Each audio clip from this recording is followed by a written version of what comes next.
If you like the story, you can support the author on Patreon. Link is in the description. Chapter 41, Fractured Sanity. Cashin ran. The glass maze stretched infinitely, its walls twisting and shifting with every step. His reflection flickered along the smooth surfaces, distorted, fragmented. The air felt wrong, heavy, and each breath carried the taste of metal and dust. The floor beneath him clicked softly, like distant clockwork, counting down to something he couldn't see. A whisper slithered through the dark. Cashin whipped around, but the corridor behind him was empty. No, not empty. Something clung to the corners, curling and twisting, always just out of sight. He pressed forward, pulse pounding in his ears. The maze shifted, the path ahead warping and spiraling into new directions. Each turn felt more desperate. Every corner he rounded felt like stepping deeper into something's trap. Then came the sound, soft, wet, and wrong. Like flesh peeling from bone. He didn't look back. He didn't want to see what made it. The maze shifted again. The reflections grew sharper. Cashin glimpsed his own face, gaunt and pale, eyes hollow. In another wall, his reflection moved before he did, head turning slowly to stare at him. He pushed harder, his breath ragged.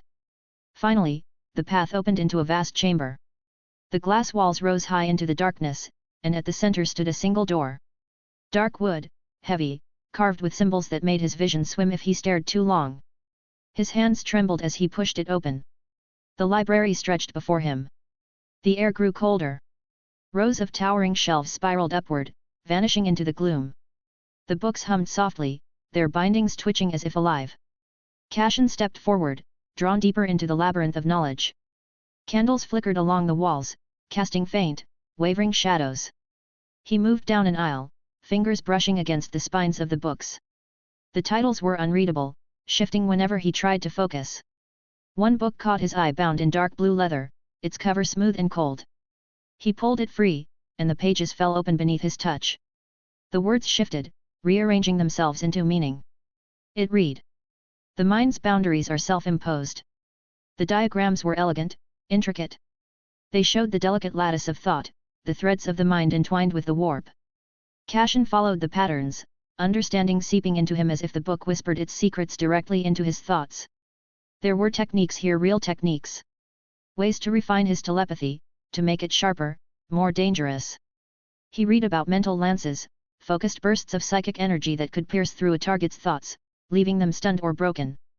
He studied the art of cloaking his presence in the minds of others, slipping unnoticed through their perceptions. Another page turned, revealing something deeper. Techniques to fortify the mind, weaving mental barriers to shield his thoughts from intrusion.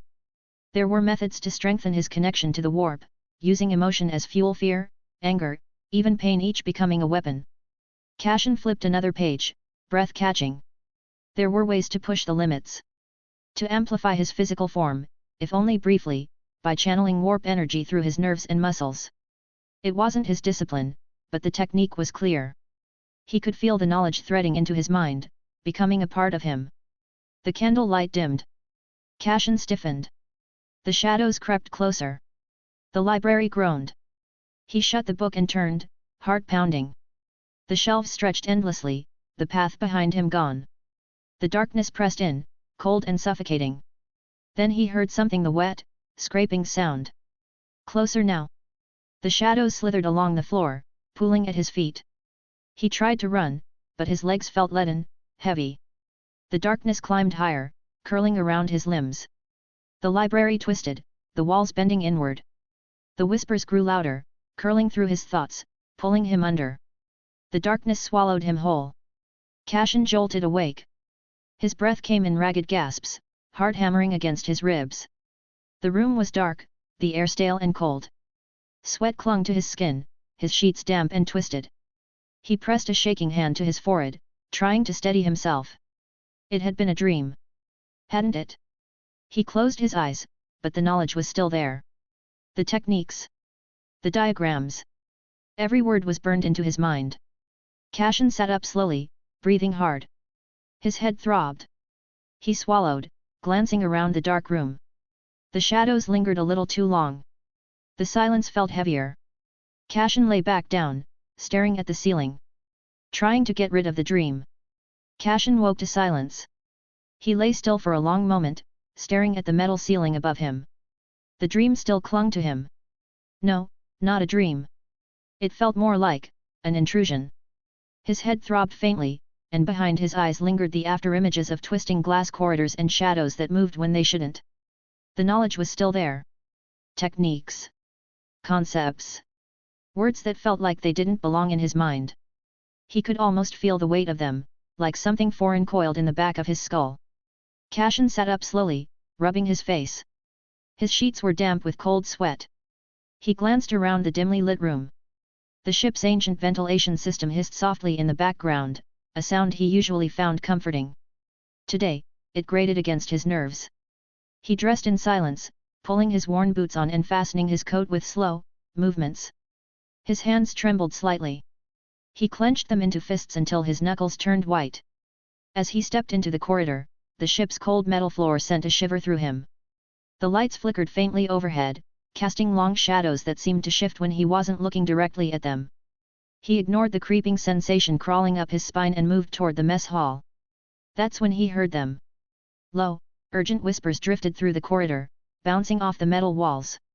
Cashin slowed his steps, pressing himself against the cold bulkhead, straining to listen. You said we'd meet yesterday. A man's voice, angry, strained. You swore, Jacob. We made a plan. Don't lie to me. I don't remember. The second voice trembled, confused. I swear. I don't remember anything like that. Cashin edged closer, peering around the corner. Two men stood in the dim light, their faces pale and drawn. The first was tall, gaunt, with sunken eyes and a thin scar running along his cheek. The other, Jacob, apparently looked worse. His skin was ashen, sweat glistening on his brow, and his hands trembled as he held them up defensively. You're lying. The scarred man's voice was low, venomous. We agreed. We were going to check the lower decks together. We talked about it. I don't remember. Jacob clutched his head, voice rising in panic. I don't even remember talking to you yesterday. I woke up, and it was gone. The whole day. Just he snapped his fingers. Gone. Cashin frowned.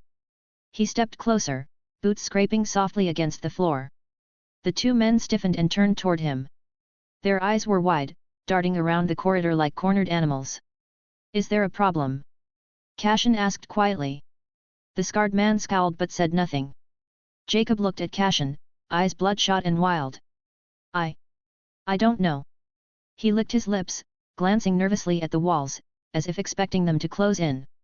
I think I'm losing time. Cashin's stomach tightened. Jacob wrung his hands, his voice dropping to a whisper. I remember going to sleep. Then I woke up, and the whole day was just gone. Like it was stolen. Or erased. The silence stretched. He glanced at the scarred man, who only shook his head and turned away, muttering under his breath as he stalked down the corridor. Jacob stayed behind, trembling. Jacob. Cashin's voice was steady, but quiet. Get some rest. Jacob nodded shakily and stumbled off, glancing over his shoulder more than once. Cashin watched him go, a cold unease settling in his gut. He stood alone in the corridor. The lights flickered again. The ship creaked softly, the metal groaning like a distant sigh. Cashin exhaled, long and slow. He pressed his palm against the cold wall, steadying himself. He turned toward the mess hall, boots echoing softly against the metal floor. The corridor stretched ahead, unnaturally long. He glanced behind him once, but the corridor was empty. Only shadows remained. Cashin sat on the edge of his cot, staring at the floor. The metal felt cold beneath his bare feet, but he barely registered it. His body ached. Not the sharp pain of injury but the bone-deep exhaustion that settled into a man when sleep brought no rest. His hands hung loosely between his knees, fingers half-curled, twitching faintly with each slow breath. The air in the ship was stale, heavy with the faint scent of recycled oxygen and unwashed bodies. The ship's lights flickered. They'd been doing that more often. He rubbed his face. His eyes burned. He hadn't been sleeping well. Not that sleep made much difference. The dreams always found him. Or maybe they weren't dreams. He wasn't sure anymore. The line between waking and sleeping felt thinner these days. His thoughts drifted. Back to the hive. The screams. The blood. The distant roar of something too vast and furious to comprehend. He could still feel the heat of the fires licking at his back, the weight of every step as he ran, lungs burning, heart pounding. Survive. Survive. Survive. And he had. Somehow. Only to end up here. This planet. It was wrong. Even the air felt heavier.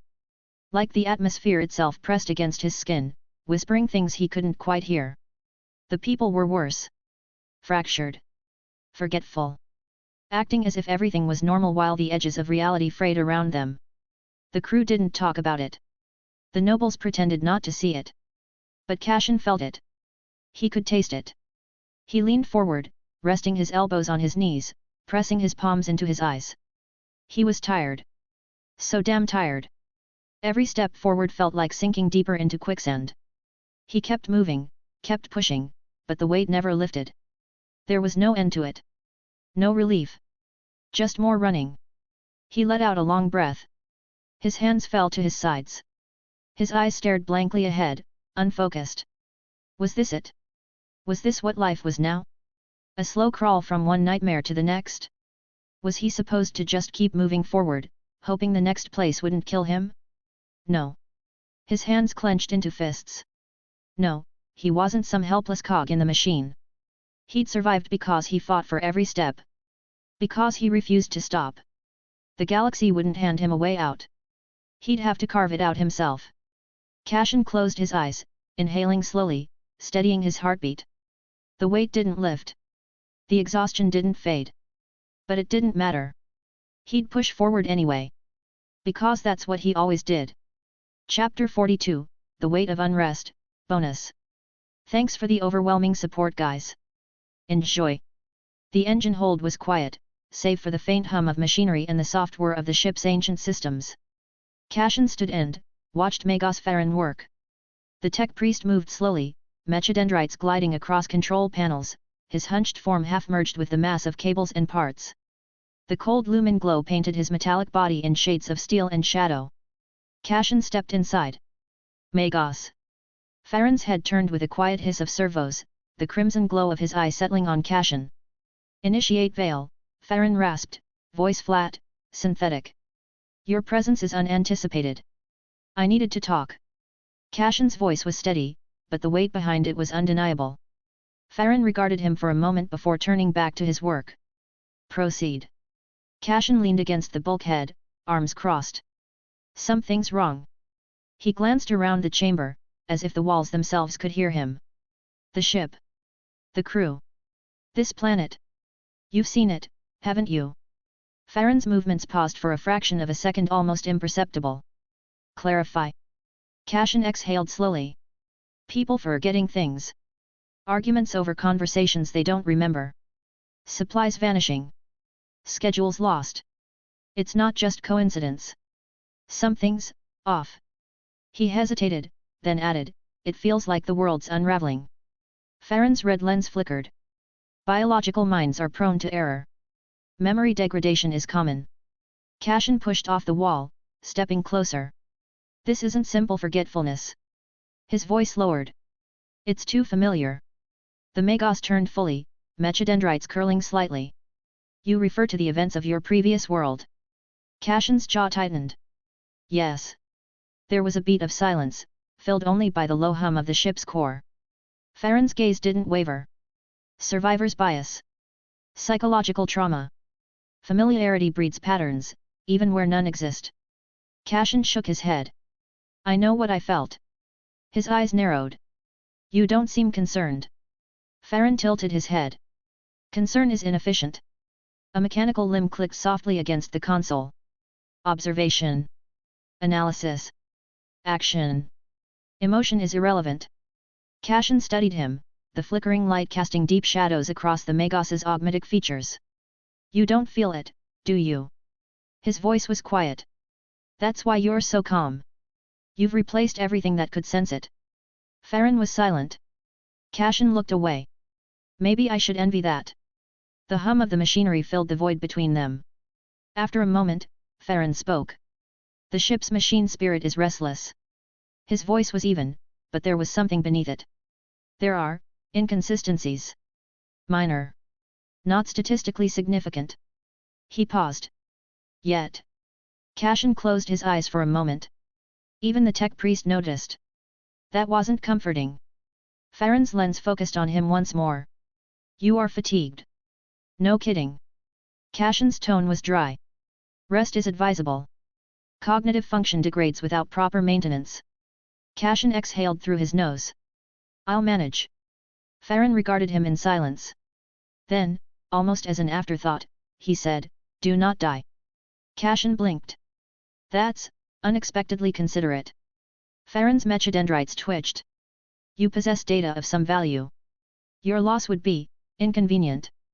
Cashin pushed off the bulkhead, shaking his head faintly. Good to know. As he walked back into the corridor, the cold hum of the ship followed him into the dark. Cashin stepped off the ship, the heavy air of the world settling over him like a shroud. The ship's hull loomed behind him, cold and lifeless, but the world stretched out, ahead in a distance crooked buildings and dim lights casting long shadows in the streets. The ground felt wrong beneath his boots.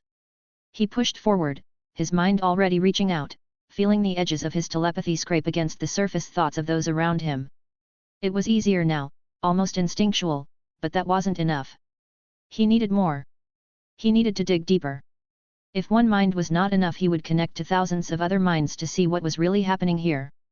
Cashin closed his eyes, steadying his breath, and pushed his will outward. The world darkened. His mind dove inward, a twisting descent into his own memories. Flashes of his past flickered before him: the hive city, the scriptorum, the blood, the screams. Each memory sharpened under his scrutiny, details unraveling, as if seen through a lens that stripped away all illusion. He pressed further, combing through his thoughts with a ruthless focus. He wasn't just remembering, he was reliving. Every decision, every step that led him here, scrutinized in perfect clarity. Pushing his mind to limits. Not enough. Cashin pushed harder, the warp answering his call. Power surged through his veins, cold and burning all at once. His perception widened, stretching past the walls of his mind, slipping into the thoughts of the ship's crew. The first minds he touched were shallow, surface thoughts flickering like candle flames: duty, hunger, fear. He slipped deeper, threading his awareness through their subconscious, chasing fragmented memories. Faces blurred. Names forgotten. Something was missing. Cashin's grip tightened. The air thickened. Sweat beaded down his forehead. His pulse hammered in his ears as he pushed further. He needed to see. He had to see. The city unfolded around him, 1,000 thoughts blooming in his mind like a cacophony of whispers. The people, their memories, they were wrong. Gaps where there should be recollection. Whole days missing. Names evaporating mid-thought. It was like staring into a mirror only to find a stranger staring back. Cashin clenched his jaw, pressing deeper, his vision darkening as he touched and reached out to more and more people. Then he saw it. A flicker. A glimpse. The illusion parted, and reality shifted. The city twisted, its true form bleeding through the cracks of perception. The buildings stretched unnaturally, their angles wrong, as if space itself was warping. Colors bled into each other, hues his mind couldn't comprehend. The sky darkened, swirling with colors that moved with purpose. The air grew colder, heavier. The streets writhed, flesh and stone merging into impossible shapes. And the people weren't people anymore. They stood frozen, their eyes hollow, their bodies shifting under his gaze, flickering between human forms and twisted mockeries of flesh and metal and other eldritch horror. Limbs elongated. Faces melted into masks of bone and pain. The whispers grew louder, curling around his mind like tendrils, each voice promising secrets, knowledge, power. Cashin staggered, clutching his head. The warp pressed against him, a tide of madness threatening to pull him under. He felt them: demons. Shadows coiling at the edges of reality, pushing against the thin veil. They felt him too. Hungry. Watching. Waiting. No. Cashin grit his teeth and shoved back. His will surged, raw and desperate, slamming the door shut on the horrors clawing at his mind. The world snapped back into focus, the twisted city gone, the people once again dull and lifeless. The whispers faded, leaving only silence. Everything was back to normal. Agony ripped through him. His nose bled freely, crimson dripping onto the cold ground. His head throbbed, each heartbeat brought a spike of pain. He gasped, barely holding himself upright as the backlash rolled over him. The warp receded, but its mark lingered. He stumbled forward, his vision swimming. The city looked the same, but it wasn't. He'd seen the truth. Beneath the facade, beneath the normalcy, this place was already lost. The planet was a daemon world. A world of changer of ways. He had suspicions, but now it was confirmed. Cashin steadied himself, wiping the blood from his face. His breathing slowed. His hands trembled, mind ragged with overuse of psyker powers. He slowly went back to his ship. Cashin's breathing was ragged. His hands trembled, fingers curling and uncurling as if trying to claw the memory out of his mind. The warp, the daemon world, the twisted, maddening truth of this planet it gnawed at him. Even now. His head throbbed violently. Every pulse of pain was like a white-hot nail driven into his skull. But he pushed forward. One step after another. The metallic corridors blurred past him, and his legs felt leaden, every movement an effort. His mind strained under the weight of the psychic backlash. He needed to get out of here. And there was only one person who might help him. The doors to Magos Farron's quarters hissed open. The tech priest was where Cashin expected him, hunched over a cogitator, mechadendrites slithering over rows of glowing data slates. The dim red glow of his optics turned towards Cashin. The faint hum of servomotors accompanied his movements, mechanical fingers tapping out inscrutable calculations. Magos, Cashin's voice was hoarse, barely above a whisper. I need to know the state of the ship. Farron's movements paused for a moment before resuming. You are distressed. The voice was flat, the metallic rasp of his vox grill void of empathy. Of course I'm damned distressed. Cashin rubbed his face, forcing himself to breathe. The world outside isn't real. It's an illusion we are seeing. And the crew, they don't even realize it. He took a step closer. I need to know. Is the ship operational? Can we leave? Farron tilted his head, his optics flickering. Then, with the soft whir of servos, he gestured to a nearby console. A hollow display flickered to life, casting eerie shadows against the bulkhead. Cashin squinted at the data scrolling past. At first, it made little sense, lines of binary script and technical readouts flashing in rapid succession. Then the pieces fell into place. No. Cashin whispered. Departure is impossible, Farron stated calmly. The ship is compromised.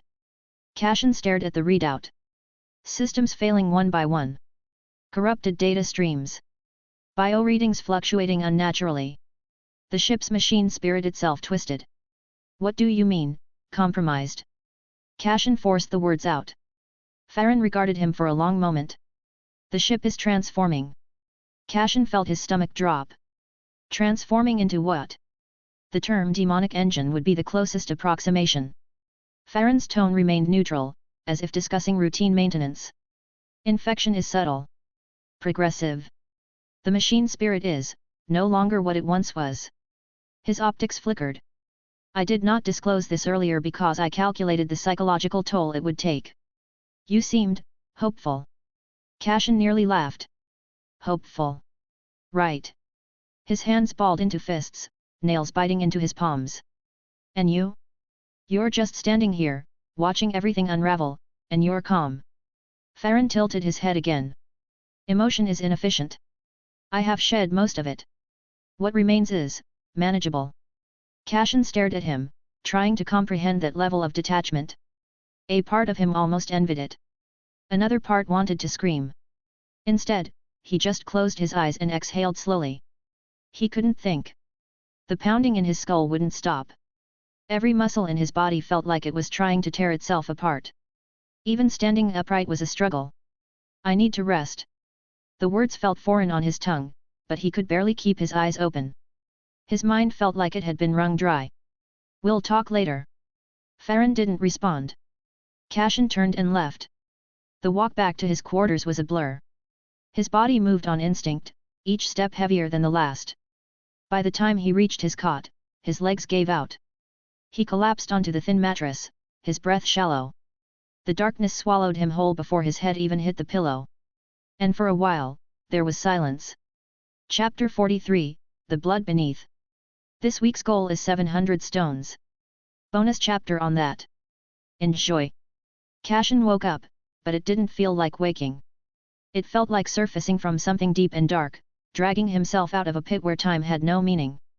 His eyes cracked open, and the first thing he registered was the stale, metallic taste in his mouth. The recycled air felt thicker somehow, pressing down on his chest. His head pounded. The echoes of what he'd seen, what he'd felt, still lingered in his skull. He squeezed his eyes shut, but it didn't help. The image of that twisted city, the impossible geometry, they still gnawed at the edges of his mind. He could still feel the cold, alien awareness that had brushed against his thoughts. Fuck. His voice cracked. He sat up slowly. The room felt colder. Or maybe it was him. He looked down at his hands, fingers trembling. Dark circles ringed under his eyes. His skin looked paler, almost sickly under the dim light. When he ran a hand through his hair, he found it slick with sweat. His body had been resting, but his mind hadn't stopped. He cursed under his breath. None of this made sense. Not just the daemon world, not just the ship, everything. First, he got ripped from his life, thrown into a hive world on the brink of damnation. Fine. He adapted. He survived. But then? After escaping that hell, he'd ended up here, in something even worse. Another chaos-tainted nightmare. He couldn't even cling to the idea that this was just terrible luck. No one was that unlucky. Why? He muttered to himself. His voice barely rose above a whisper. Why me? What the hell did I do to deserve this? No answer. Just the quiet hum of the ship's failing systems. Cashin forced himself to stand. His head throbbing painfully, but he ignored it. He needed food. Energy. He needed to think. The corridors felt emptier than before. Maybe they were. He kept his eyes forward, forcing himself to ignore the occasional flicker at the edge in his vision. The whispers had faded, but he still felt watched. The hum of the lights, the distant creak of metal, it all felt wrong. There were no crew members in sight. Maybe they were corrupted, or maybe they were sane. He didn't care anymore. His head was aching very painfully to pay mind. He reached the cafeteria. It was quiet. Empty. The auto-servitors stood idle, their mechanical arms twitching now and then. The lights overhead flickered once. Cashin grabbed a ration pack from the nearest dispenser and sat heavily at one of the metal tables. He tore open the package, chewing slowly. The food was bland, dry, but it didn't matter. He just needed something in his stomach. As he ate, his mind raced. He needed a plan. The ship was compromised. The crew? Useless. No, worse than useless, lost. He didn't even know if they were still alive in the conventional sense. The Magos, well, at least Farron was still functioning. That was something. But the ship itself was turning into a daemon engine. It was only a matter of time before it crossed the point of no return. Escape. He needed to escape. But how? A shuttle? No, if the ship was compromised, the smaller craft would be as well. Besides, where would he even go? The planet was just as cursed as the ship. No matter how far he ran, this place would eat him alive. No. Running wouldn't work. He had to fight back. Somehow. His fingers tapped against the table. Slow. Rhythmic. His mind sifted through possibilities. The warp was everywhere, but it wasn't omnipotent. There had to be something. He closed his eyes, taking a slow breath. His telepathy brushed against the ship's fabric, not the metal, but the underlying presence that had wormed its way into the hull. He flinched immediately, pulling back. No, not yet. His mind was still raw. Pushing too far again could kill him. But that brief touch told him something. The corruption was there, yes. But it wasn't complete. The ship's machine spirit, it was still fighting. Barely. Like a candle in a storm. Cashin's mind raced. If the ship wasn't fully lost, that meant he still had a chance. A slim one, but a chance. He needed to act before the corruption spread further. The first step? Resting. His mind. He'd pushed too hard before, too fast. He'd treated his psychic abilities like a crutch, but they were more than that. They were part of him, and if he was going to survive, he had to become more proficient in them. He wiped his mouth and stood, the empty ration pack crumpling in his fist. He'd train. Not physically, there was no time for that now, but mentally. He'd stretch his mind carefully, and as much as he could. He'd learn to feel the currents of the warp without drowning in them. And when he was ready, he'd push back. He'd tear through the illusions, find the heart of this corruption, and rip it out. Or die trying. Cashin looked down at his trembling hands. He clenched them into fists. He turned and walked out of the cafeteria, his footsteps echoing in the silence. Cashin sat cross-legged on the cold metal floor, eyes closed, hands resting on his knees. The hum of the ship's failing systems was a constant backdrop, but he pushed it aside. Breathe in. Hold. Breathe out. Slowly. Steady. The first day had been the hardest. Every sound, every constant on and off of light, every distant groan of the ship's hull set his nerves on edge. His mind still felt raw from the last time he'd pushed his powers too far.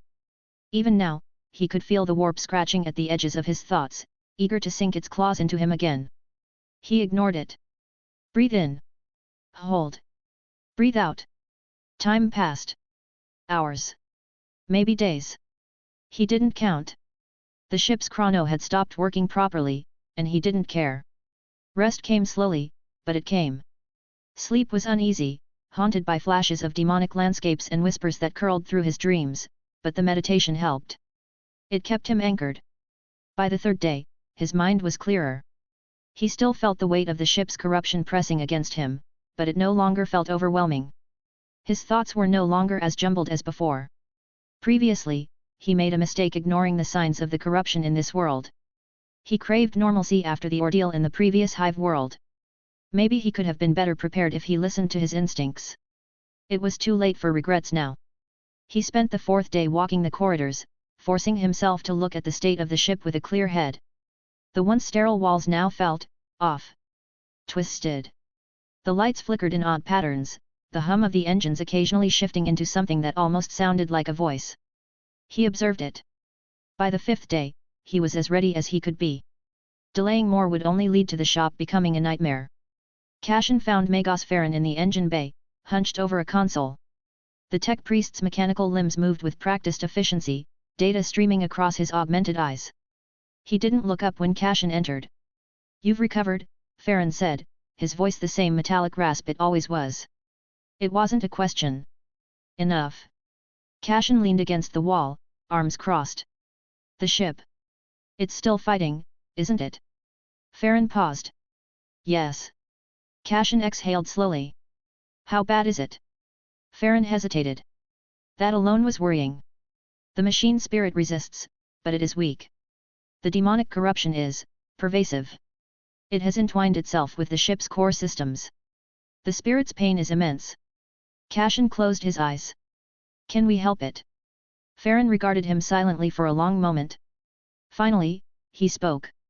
Perhaps. That was all Cashin needed to hear. All right, Cashin said quietly. Let's make a plan. They started planning on a broken display slab. Cashin leaned over the cracked table, jaw tight. We cut the engines, isolate the infected decks. Farron shook his head. Infections in the manifold already. You kill power, you kill the ship. Then we vent the sections. Burn it out. No fuel. No pressure. Farron's tone was flat. That fire died 2 days ago. Cashin rubbed his face, tired. The rights. I tried. The spirit doesn't answer. Just static. Farron looked at him. It's in pain, Cashin. I can feel it. Silence. Cashin stared at the dim lights overhead, flickering in and out like a dying pulse. Then we go in. Farron's mechadendrites froze. You mean? Yes, Cashin said. Direct sync. You'll be exposing your mind to everything in the ship. The code, the pain, the corruption. Good, Cashin muttered. Then I'll know where to hit back. Farron studied him for a long second. Then he slowly nodded. Then we build it. All right. Cashin was happy about this. They were finally going somewhere with this. No matter how dangerous to him, there was still hope now. Farron spoke clinically. We can use what's left of the soul-threaded conduits from the navigator's chamber. Those can carry psychic signal. I'll repurpose the dorsal relay matrix as a stabilizer. And the psi-reactor core. Cashin asked. Farron paused. Cracked. But usable. Enough for a single pulse sync. Good, Cashin said. Then we make it one shot. The concept was simple. In theory, Cashin would be wired into the ship's noosphere, not as a pilot but as a presence. His psychic field would be flooded through the machine's thought roots. The corrupted sectors could then be confronted from within, not purged mechanically, but denied metaphysically. Denied reality. He wouldn't just see the infection. He'd fight it. In the raw. It took 4 hours to build. Cashin scavenged the materials, cutting power conduits from the ship. Farron rewired the old bridge throne, carving sigils into the steel frame, adding in sacred insulation foam around the base.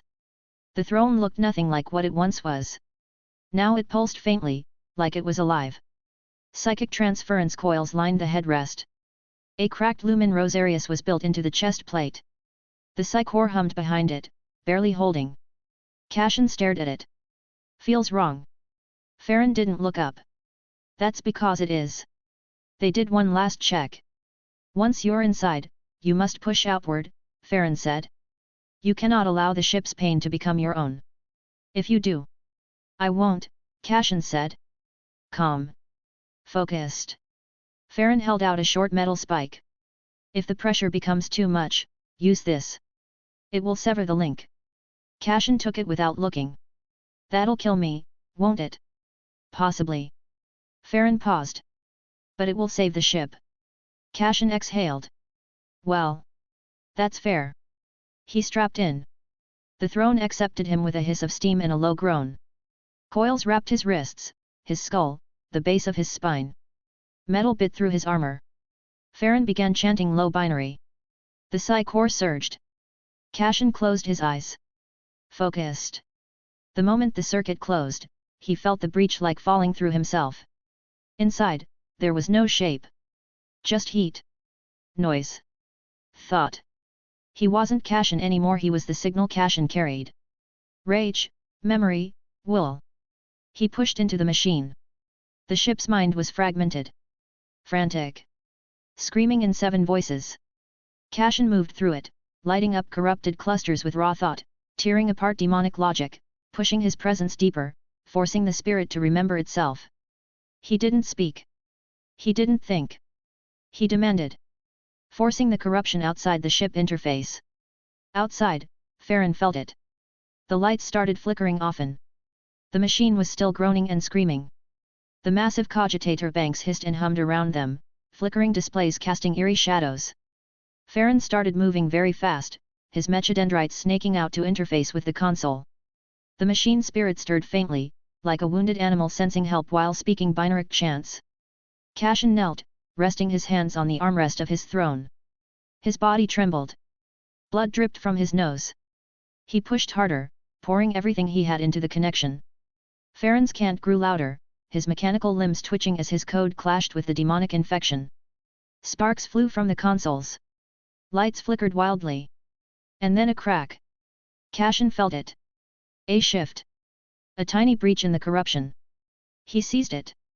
Pushed. The machine spirit surged, its flickering presence flaring brighter. The corruption writhed, resisting, but Cashin didn't let go.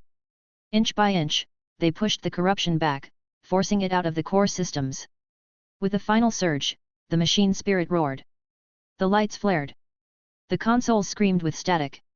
Cashin felt the demonic presence recoil, shrieking as it was forced out, its grip slipping away. The ship shuddered violently, and then... silence. Cashin collapsed, gasping for breath. His vision swam.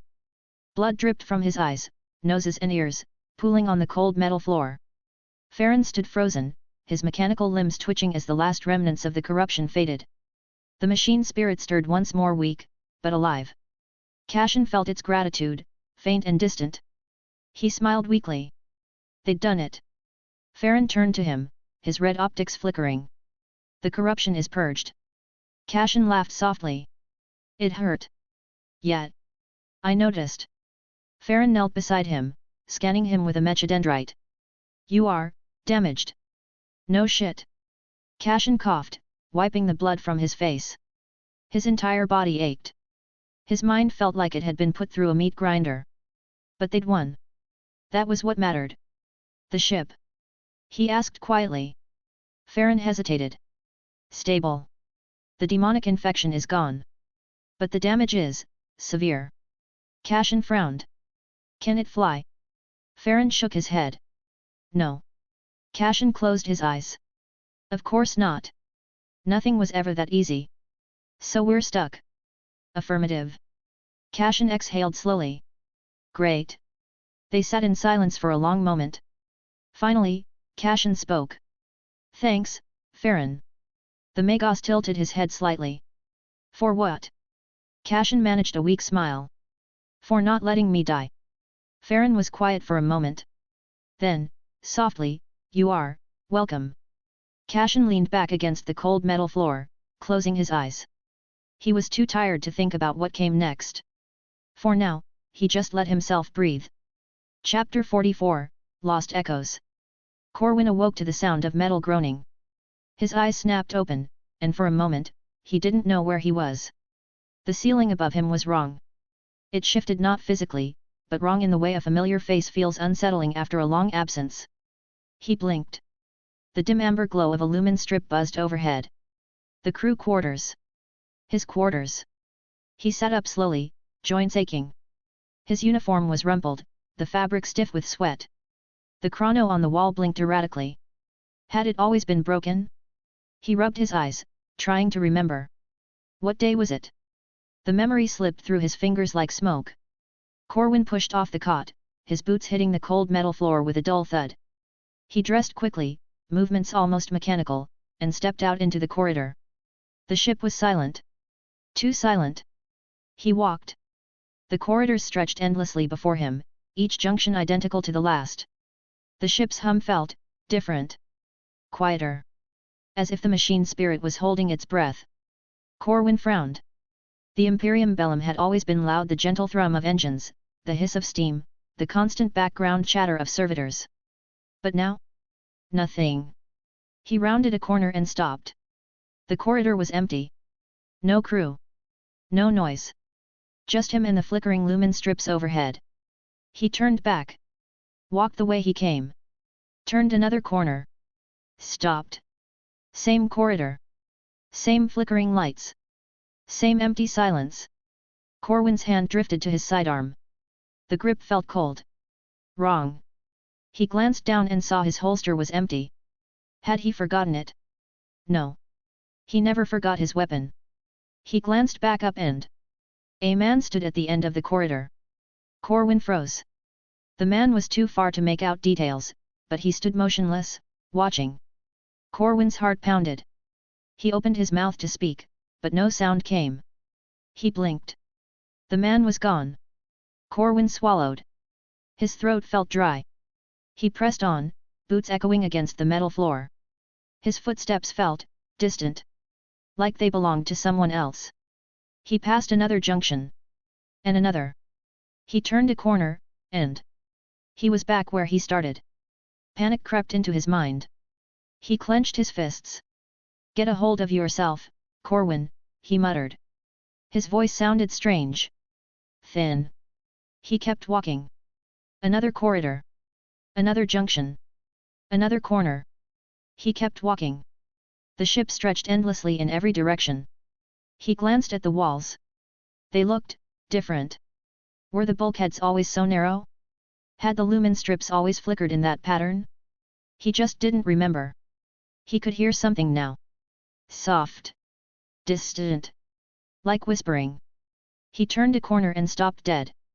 A crewman stood before him. The man's back was to him, head tilted slightly to the side. Corwin took a step forward. Jason. His voice barely carried. The man didn't move. Corwin stepped closer. Jason. The man turned. Corwin staggered back. The crewman's face was wrong. His features shifted, blurring and twisting like oil on water. His eyes were hollow, empty voids. His mouth opened too wide and a soft, wet gurgle escaped. Corwin turned and ran. His boots pounded against the deck. He sprinted through the corridors, turning corners at random, lungs burning, heart racing. He could hear footsteps behind him. Soft at first. Then louder. Closer. He didn't dare look back. He turned another corner and the corridor ended. A dead end. He spun around. The corridor was empty. No footsteps. No whispers. Just silence. He slumped against the wall, gasping for breath. His head pounded. His vision swam. He squeezed his eyes shut. When he opened them, he wasn't in the ship anymore. The city stretched out before him. Corwin blinked. He stood in the middle of a massive, twisting labyrinth of stone and metal. The sky was dark, choked with smog. Towers loomed overhead, their spires vanishing into the darkness. The streets stretched endlessly in every direction. The shadows shifted unnaturally. He turned. The ship was gone. No. Corwin whispered. No, no, no. He stumbled forward, boots scraping against the cracked pavement. He needed to find someone. He wandered through the streets, each corner identical to the last. He saw people now, shadows flickering at the edges of his vision.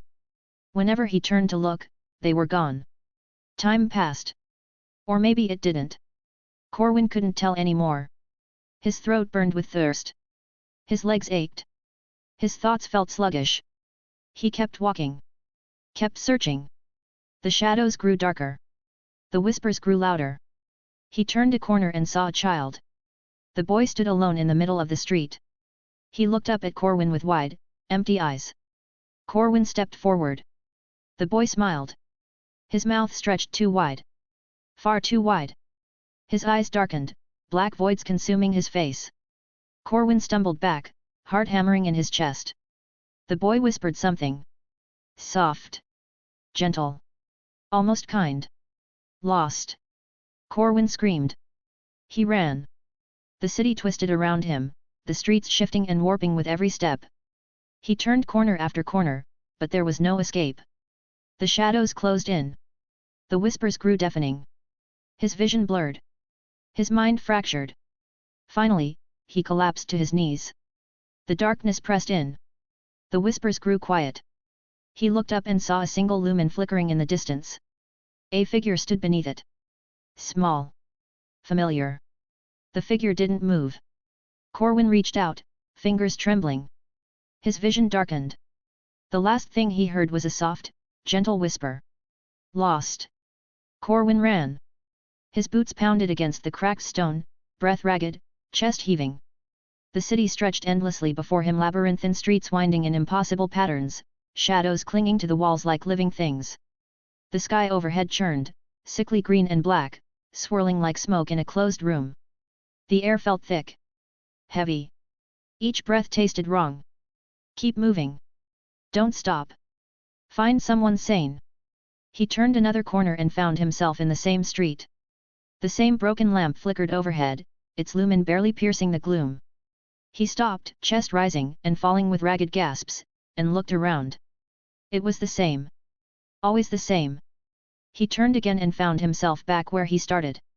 No, Corwin whispered.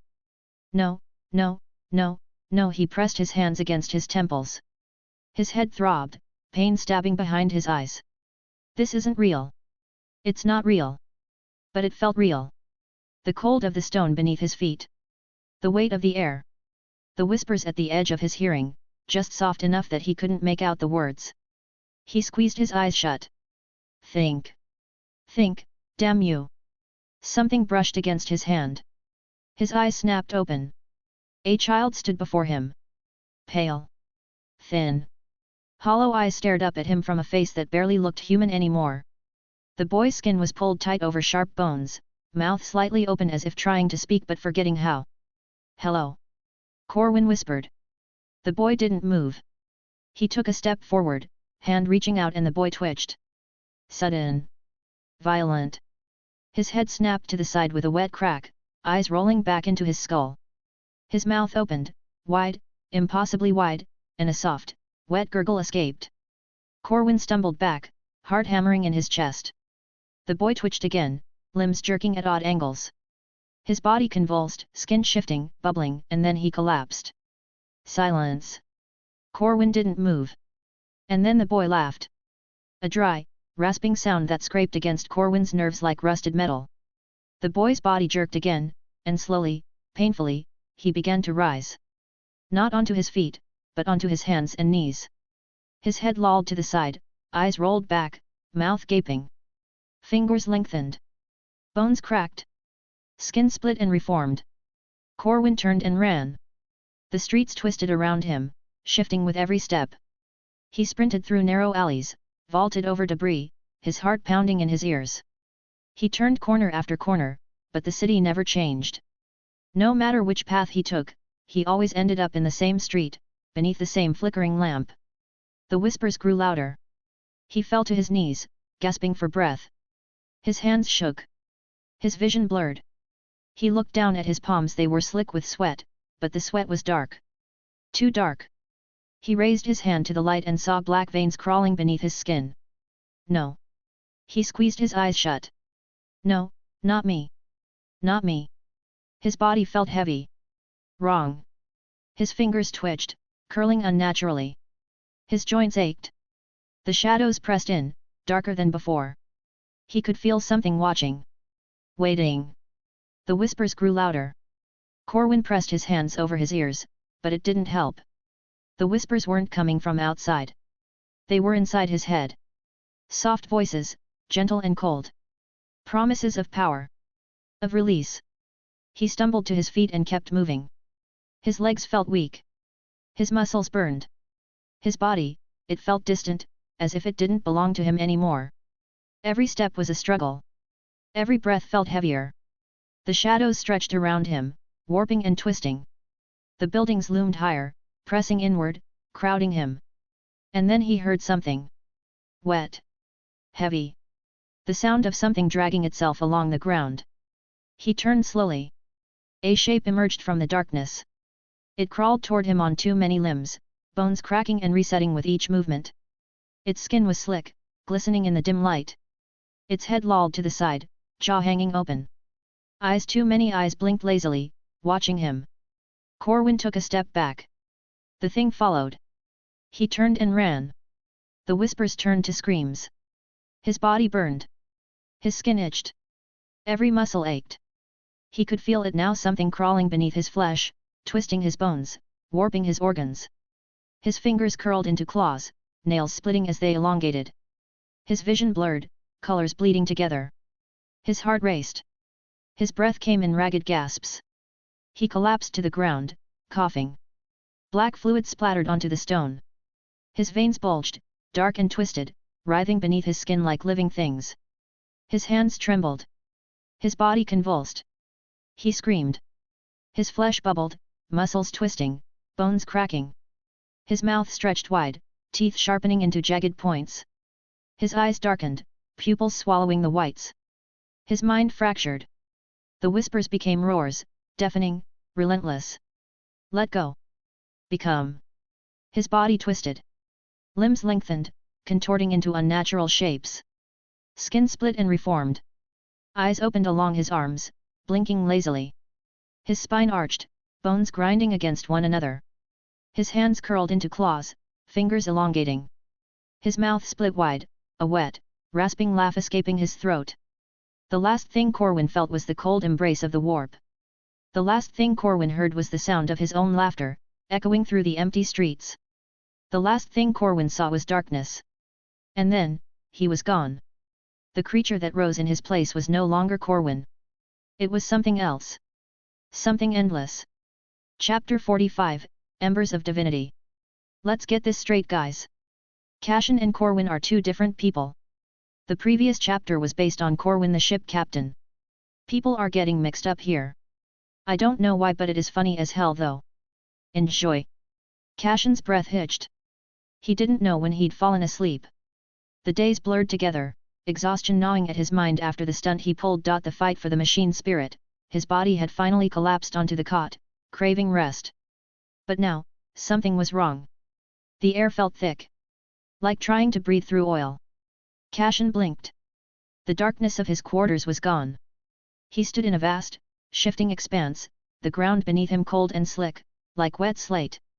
The horizon stretched endlessly, no walls, no sky, only a swirling void of colors twisting unnaturally, shapes forming and unraveling before he could make sense of them.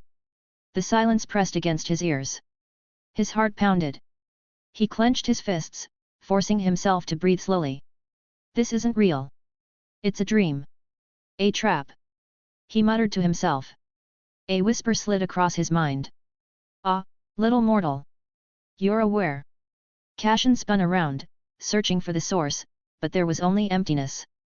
Shadows slithered at the edges of his vision, slipping away when he tried to focus.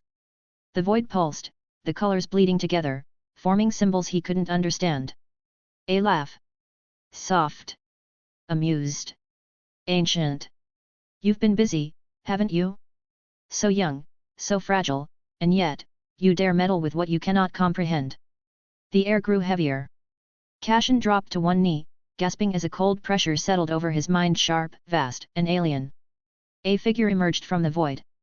It moved like smoke, flickering between shapes, each more grotesque than the last. One moment, a robed figure with far too many arms. The next, a serpentine beast with a grin too wide, eyes that bled fire and shadows. Finally, it settled into something almost human, tall, draped in cobalt robes, a bird-like mask obscuring its face. From beneath the mask, he felt the weight of 1,000 eyes. Your actions are causing disturbances to fate itself, mortal. Do you even understand what you've done? What you are doing? Cashin gritted his teeth. I did what I had to. His voice was hoarse but steady. And I'll keep doing it. The figure chuckled, the sound reverberating through the air, making his skull ache. Brave, or foolish? The line is so thin. The void shifted, warping around them.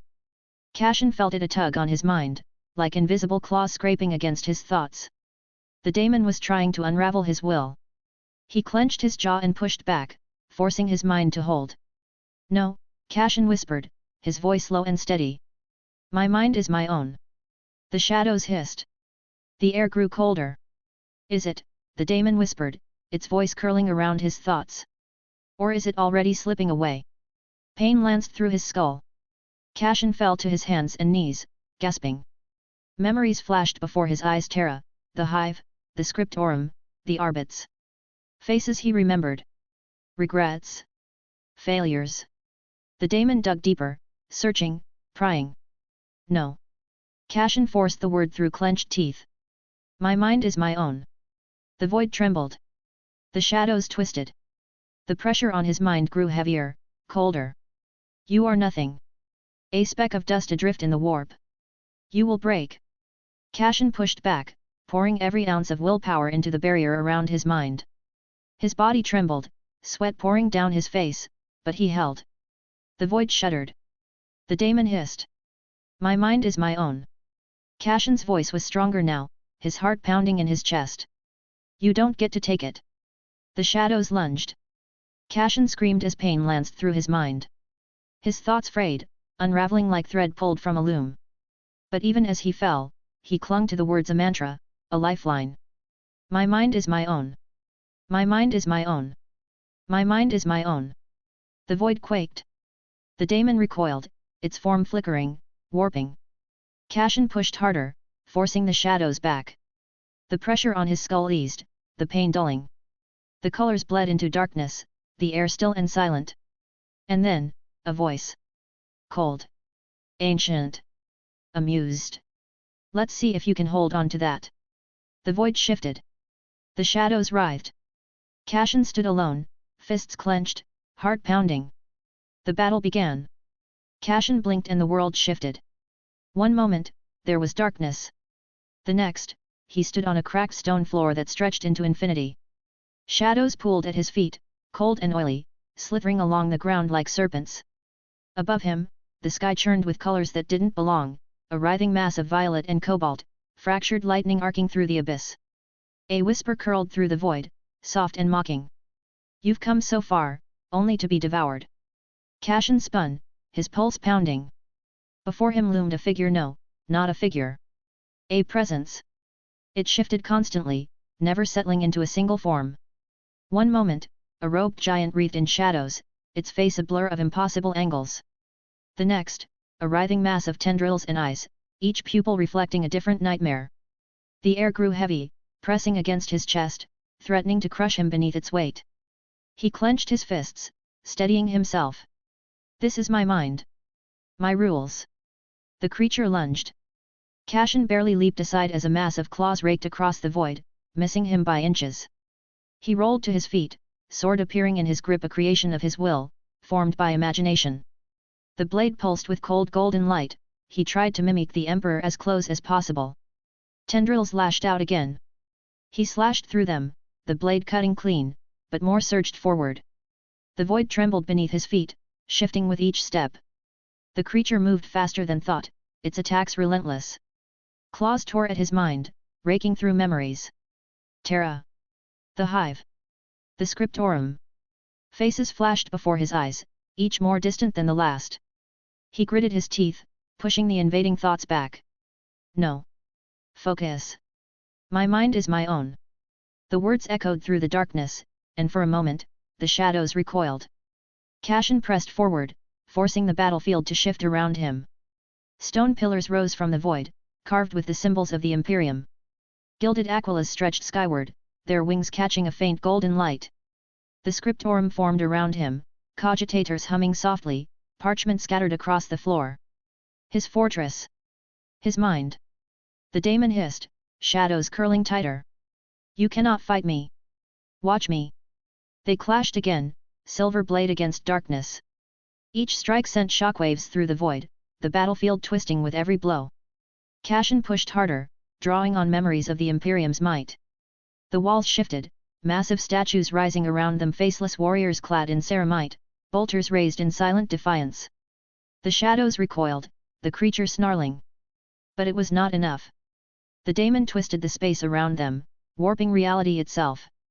The scriptorum shattered, stone falling away beneath his feet. Cashin plummeted into darkness, the wind howling past his ears. He hit the ground hard, rolling to his feet. The creature loomed above him, shifting forms faster than he could comprehend. You cannot win, it whispered. You are alone. Cashin staggered upright, gasping for breath. Alone? No. He was not alone. He closed his eyes and reached deep into himself, past the pain, past the fear, past the doubt. He reached for the only thing that had kept the Imperium alive for 10,000 years. Something that he never believed in. Faith. Revelation, he whispered, the only name of the Emperor he remembered from his past life. And it somehow worked.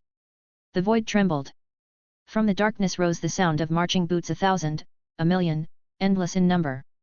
Golden light pierced the shadows, illuminating the battlefield. Around him, warriors emerged, clad in gleaming power armor, their bolters raised. Imperial Guard troopers followed, bayonets fixed, eyes hard with resolve. The battlefield shook beneath their march. The daemon shrieked, its form warping, shadows writhing around it. No. This is impossible. Cashin raised his sword, the golden light surging through him. Nothing is impossible in the Emperor's name. The golden warriors charged, bolter fire roaring through the void. Las guns flared, cutting through the darkness. Cashin fought alongside them, his sword cutting through tendrils, severing shadows. The daemon thrashed, claws raking through the ranks, but the Imperium held. And then, the golden light surged. Cashin felt it course through him, burning away the shadows, searing the void with holy fire. The light grew brighter, blinding, and for a moment, just a moment, he felt something. A presence. Vast. Ancient. Watching. The Emperor. Golden wings unfurled behind him, massive and radiant. Cashin felt the power flood through him, his body barely containing it. He raised his sword high, the light pouring from him like a beacon. My mind is my own. The void shattered. The daemon screamed, its form unraveling, torn apart by the golden light. The shadows fell away, the battlefield dissolving into nothingness. Cashin stood alone, sword raised, breath ragged. The golden warriors faded into the darkness, their duty done. The void was silent. Cashin lowered his sword, the golden light fading. He stumbled forward, falling to his knees. The battle was over. Or so he thought. The shadows stirred. From the darkness came a whisper, soft and mocking. You may have won this battle, but the war is far from over. Cashin clenched his fists, forcing himself to stand. We'll see about that. And the dream was shattered. Cashin jerked awake, gasping for air. The cold, sterile darkness of his quarters pressed in around him, and for a moment, he wasn't sure if he was still dreaming. His body ached, every nerve screaming as though he'd been flayed alive and stitched back together. His head pounded, a dull, relentless throb that felt like molten iron being poured into his skull. He blinked, trying to steady his breathing. The room was quiet. No whispers, no shadows crawling at the edges of his vision, just the familiar hum of the ship's life support systems. He pressed a trembling hand against his forehead, skin slick with cold sweat. His heart hammered against his ribs, each beat sending fresh waves of pain through his skull. It was over. He'd survived. Cashin let out a shuddering breath, his mind replaying the dream. No, the battle. The memory of it lingered, as vivid as the pain burning through his body. The daemon's laughter, the golden warriors, the blinding light, and that presence. The Emperor. He'd felt it. If only for a moment. He pushed himself up, wincing as his muscles protested. His sheets were damp with sweat, clinging to his skin. He swung his legs over the side of the cot, bare feet touching the cold metal floor. The ship's recycled air felt stale, each breath heavy in his lungs. Cashin clenched his jaw and focused. Slowly, carefully, he reached inward, trying to grasp at that flicker of golden light, that power he'd felt. It had saved him. No, he had called it. Somehow. His breathing slowed. He focused. The pain in his head sharpened, but he pressed on, searching for that thread of warmth, that divine spark. His pulse quickened as he felt it faint, distant, like a candle in the dark. He reached for it, desperate to feel that power again. Nothing. The flicker vanished, slipping through his fingers like smoke. A searing pain lanced through his skull, and he doubled over, clutching his head with both hands. The pain was blinding, driving him to his knees. His vision swam, black spots dancing at the edges of his sight. Gaia, damn it! He hissed through clenched teeth, pressing his forehead against the cold floor. His breath came in ragged gasps, heart racing, head pounding. Whatever had happened in that dream, it wasn't something he could just summon at will. He gritted his teeth and pushed himself back onto his cot, head pounding with every movement. Of course it wasn't his power. It had never been his. Just a desperate, fleeting moment where someone had answered. Cashin let out a bitter laugh, the sound hollow in the empty room. Figures. He slumped back onto the cot, staring at the ceiling. His body ached, his mind felt like it had been torn apart and hastily stitched back together, and the weight of the past few days pressed down on him like a slab of ceramite. He needed to rest. The machine spirit was safe, now. He'd earned this. Rest. Recover. The whispers in his mind were silent now, but the weight of what he'd endured lingered. His body felt heavier than ever, muscles tight with exhaustion. His eyes drifted closed, and he slept peacefully for once. Cashin was on his way to the mess hall. His stomach twisted with hunger, and the ship's mess hall wasn't far. The corridor was dim. The hum of the ship's engines vibrated beneath his feet, a low, steady thrum that was almost comforting. The ship felt different now, quieter. Almost peaceful. The mess hall was empty, save for the faint flicker of a cogitator screen in the corner. He slumped into a chair, dragging a nutrient pack from the ration dispenser. The food was cold and bland, but he barely tasted it as he shoved it into his mouth, chewing mechanically. His mind wandered as he ate, thoughts drifting back to the dream. He'd faced a greater daemon. And survived. Barely. If not for whatever that miracle he had conjured up, he'd be dead. Or worse. Cashin leaned back in his chair, running a hand through his sweat-damp hair. His thoughts drifted to the Emperor. Was it really him? Or had it been something else? Something using his faith, his desperation, as a conduit? He clenched his fists, the memory of that power burning in his mind. He'd felt it for a moment, it had been his. If he could grasp it again, if he could control it. No. He shook his head, shoving the thought aside. That kind of thinking was dangerous. He wasn't some blessed saint or chosen hero. He was just Cashin Vale. Still, he'd survived. That was more than most could say. Finishing his meal, he pushed the tray aside and rested his head against the cold metal table. He needed more time.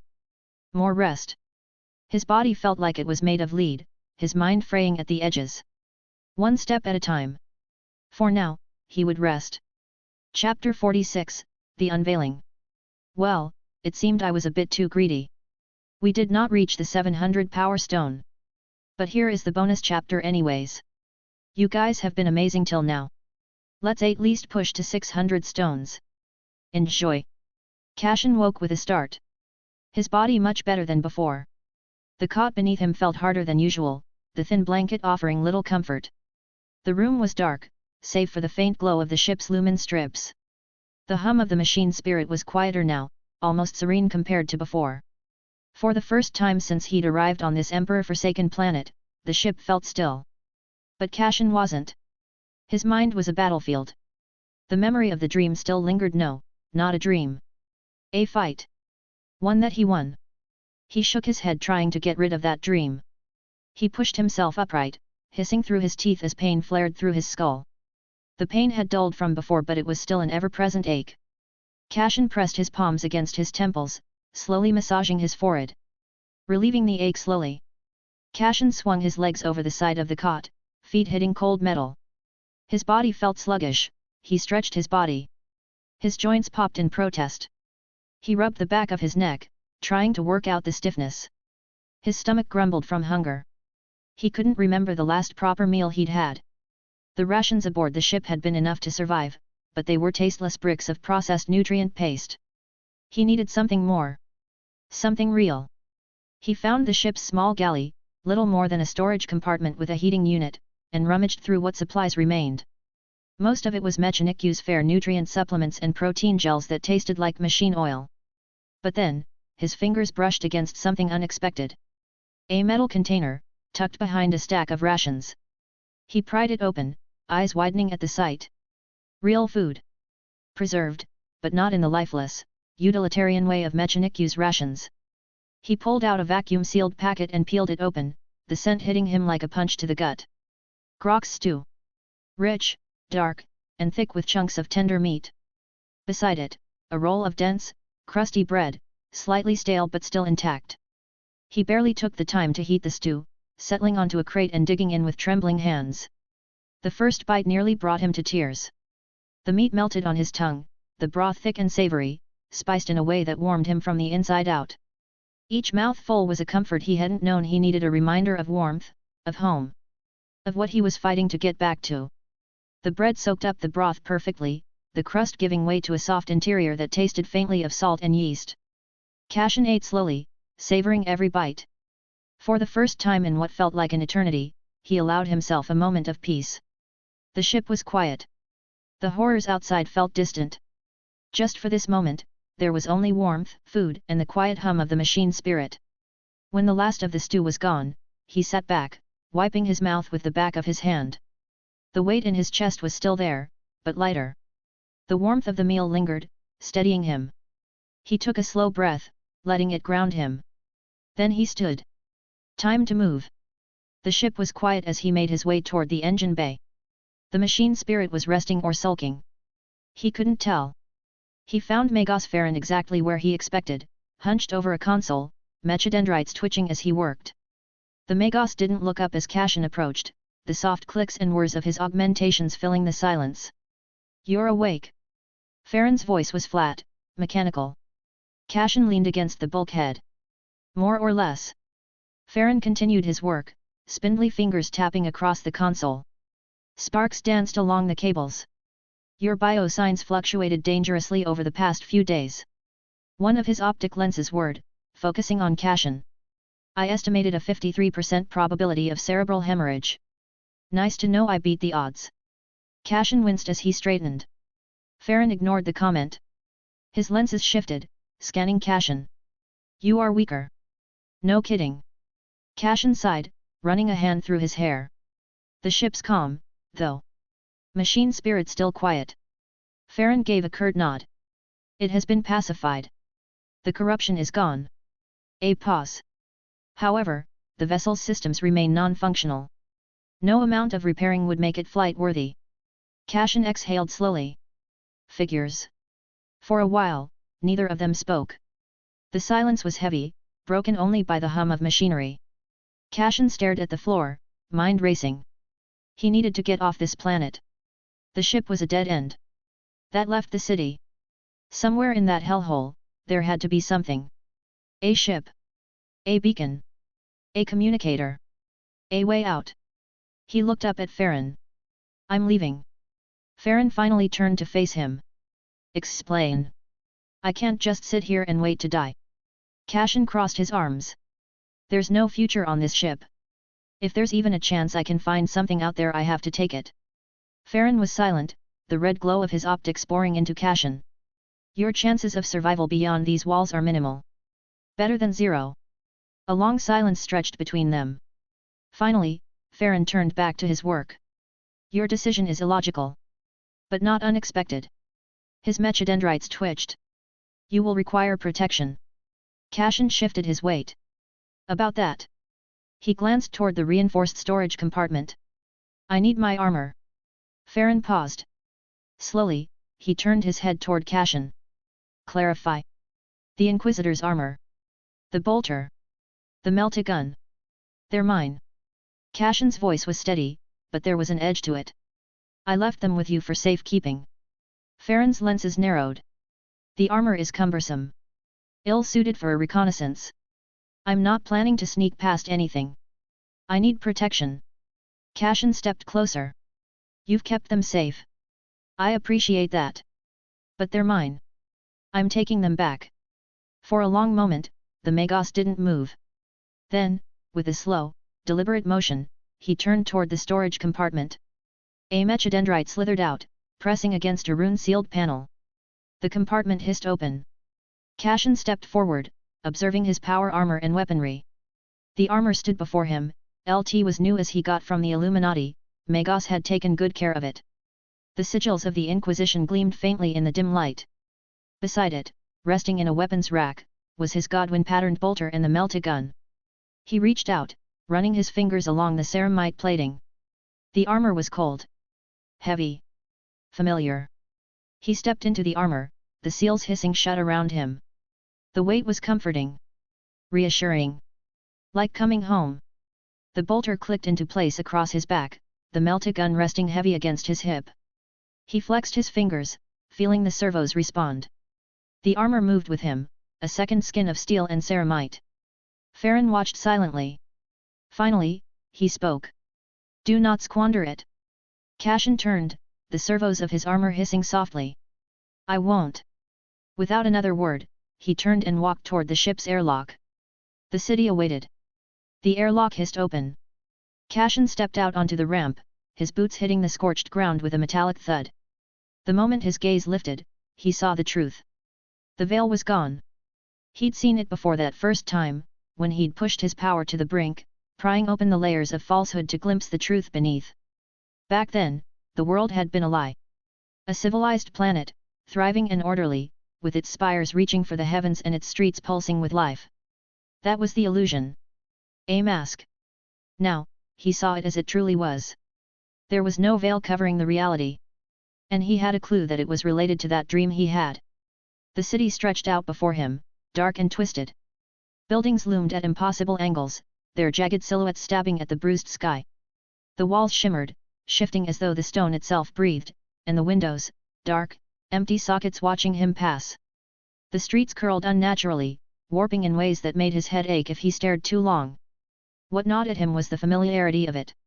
He'd seen this hellscape once before, when he touched the warp with his mind and tore the veil away. In his previous hive world, the situations may be different but it remained same to him.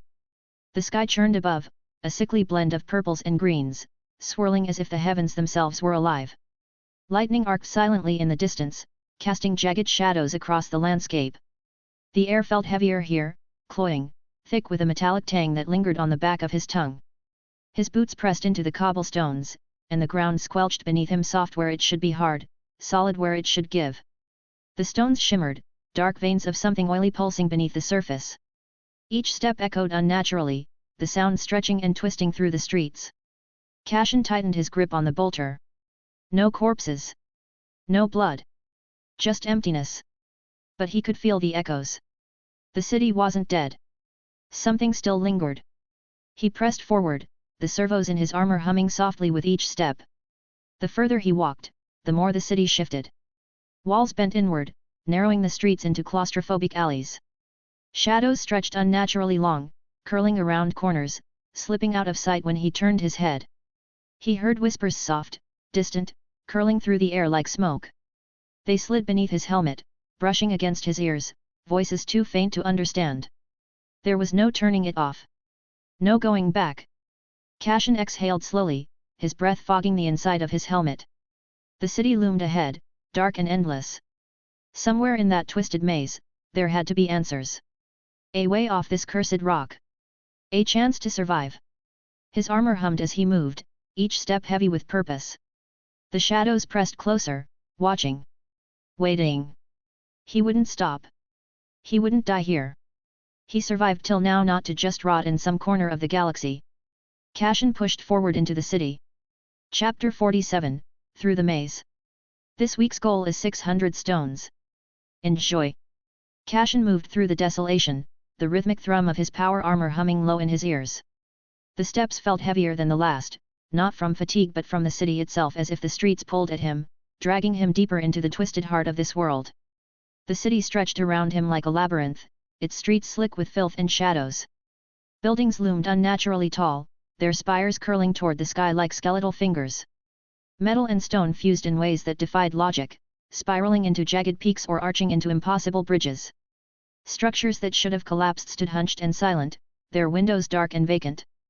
The air stank of rust, ash, and something sweet and sickly that lingered at the back of his throat. His machine spirit whispered faintly in the back of his mind, guiding each step, dampening the whir of the armor's servos as he slipped from shadow to shadow. Without it, the armor would have made him a walking target. Instead, it moved with him, each shift of weight carefully balanced, each step falling silent against the cracked ferrocrete. He rounded a corner and crouched low behind a crumbling wall. The plaza ahead stretched into darkness, the shadows too thick, too deep.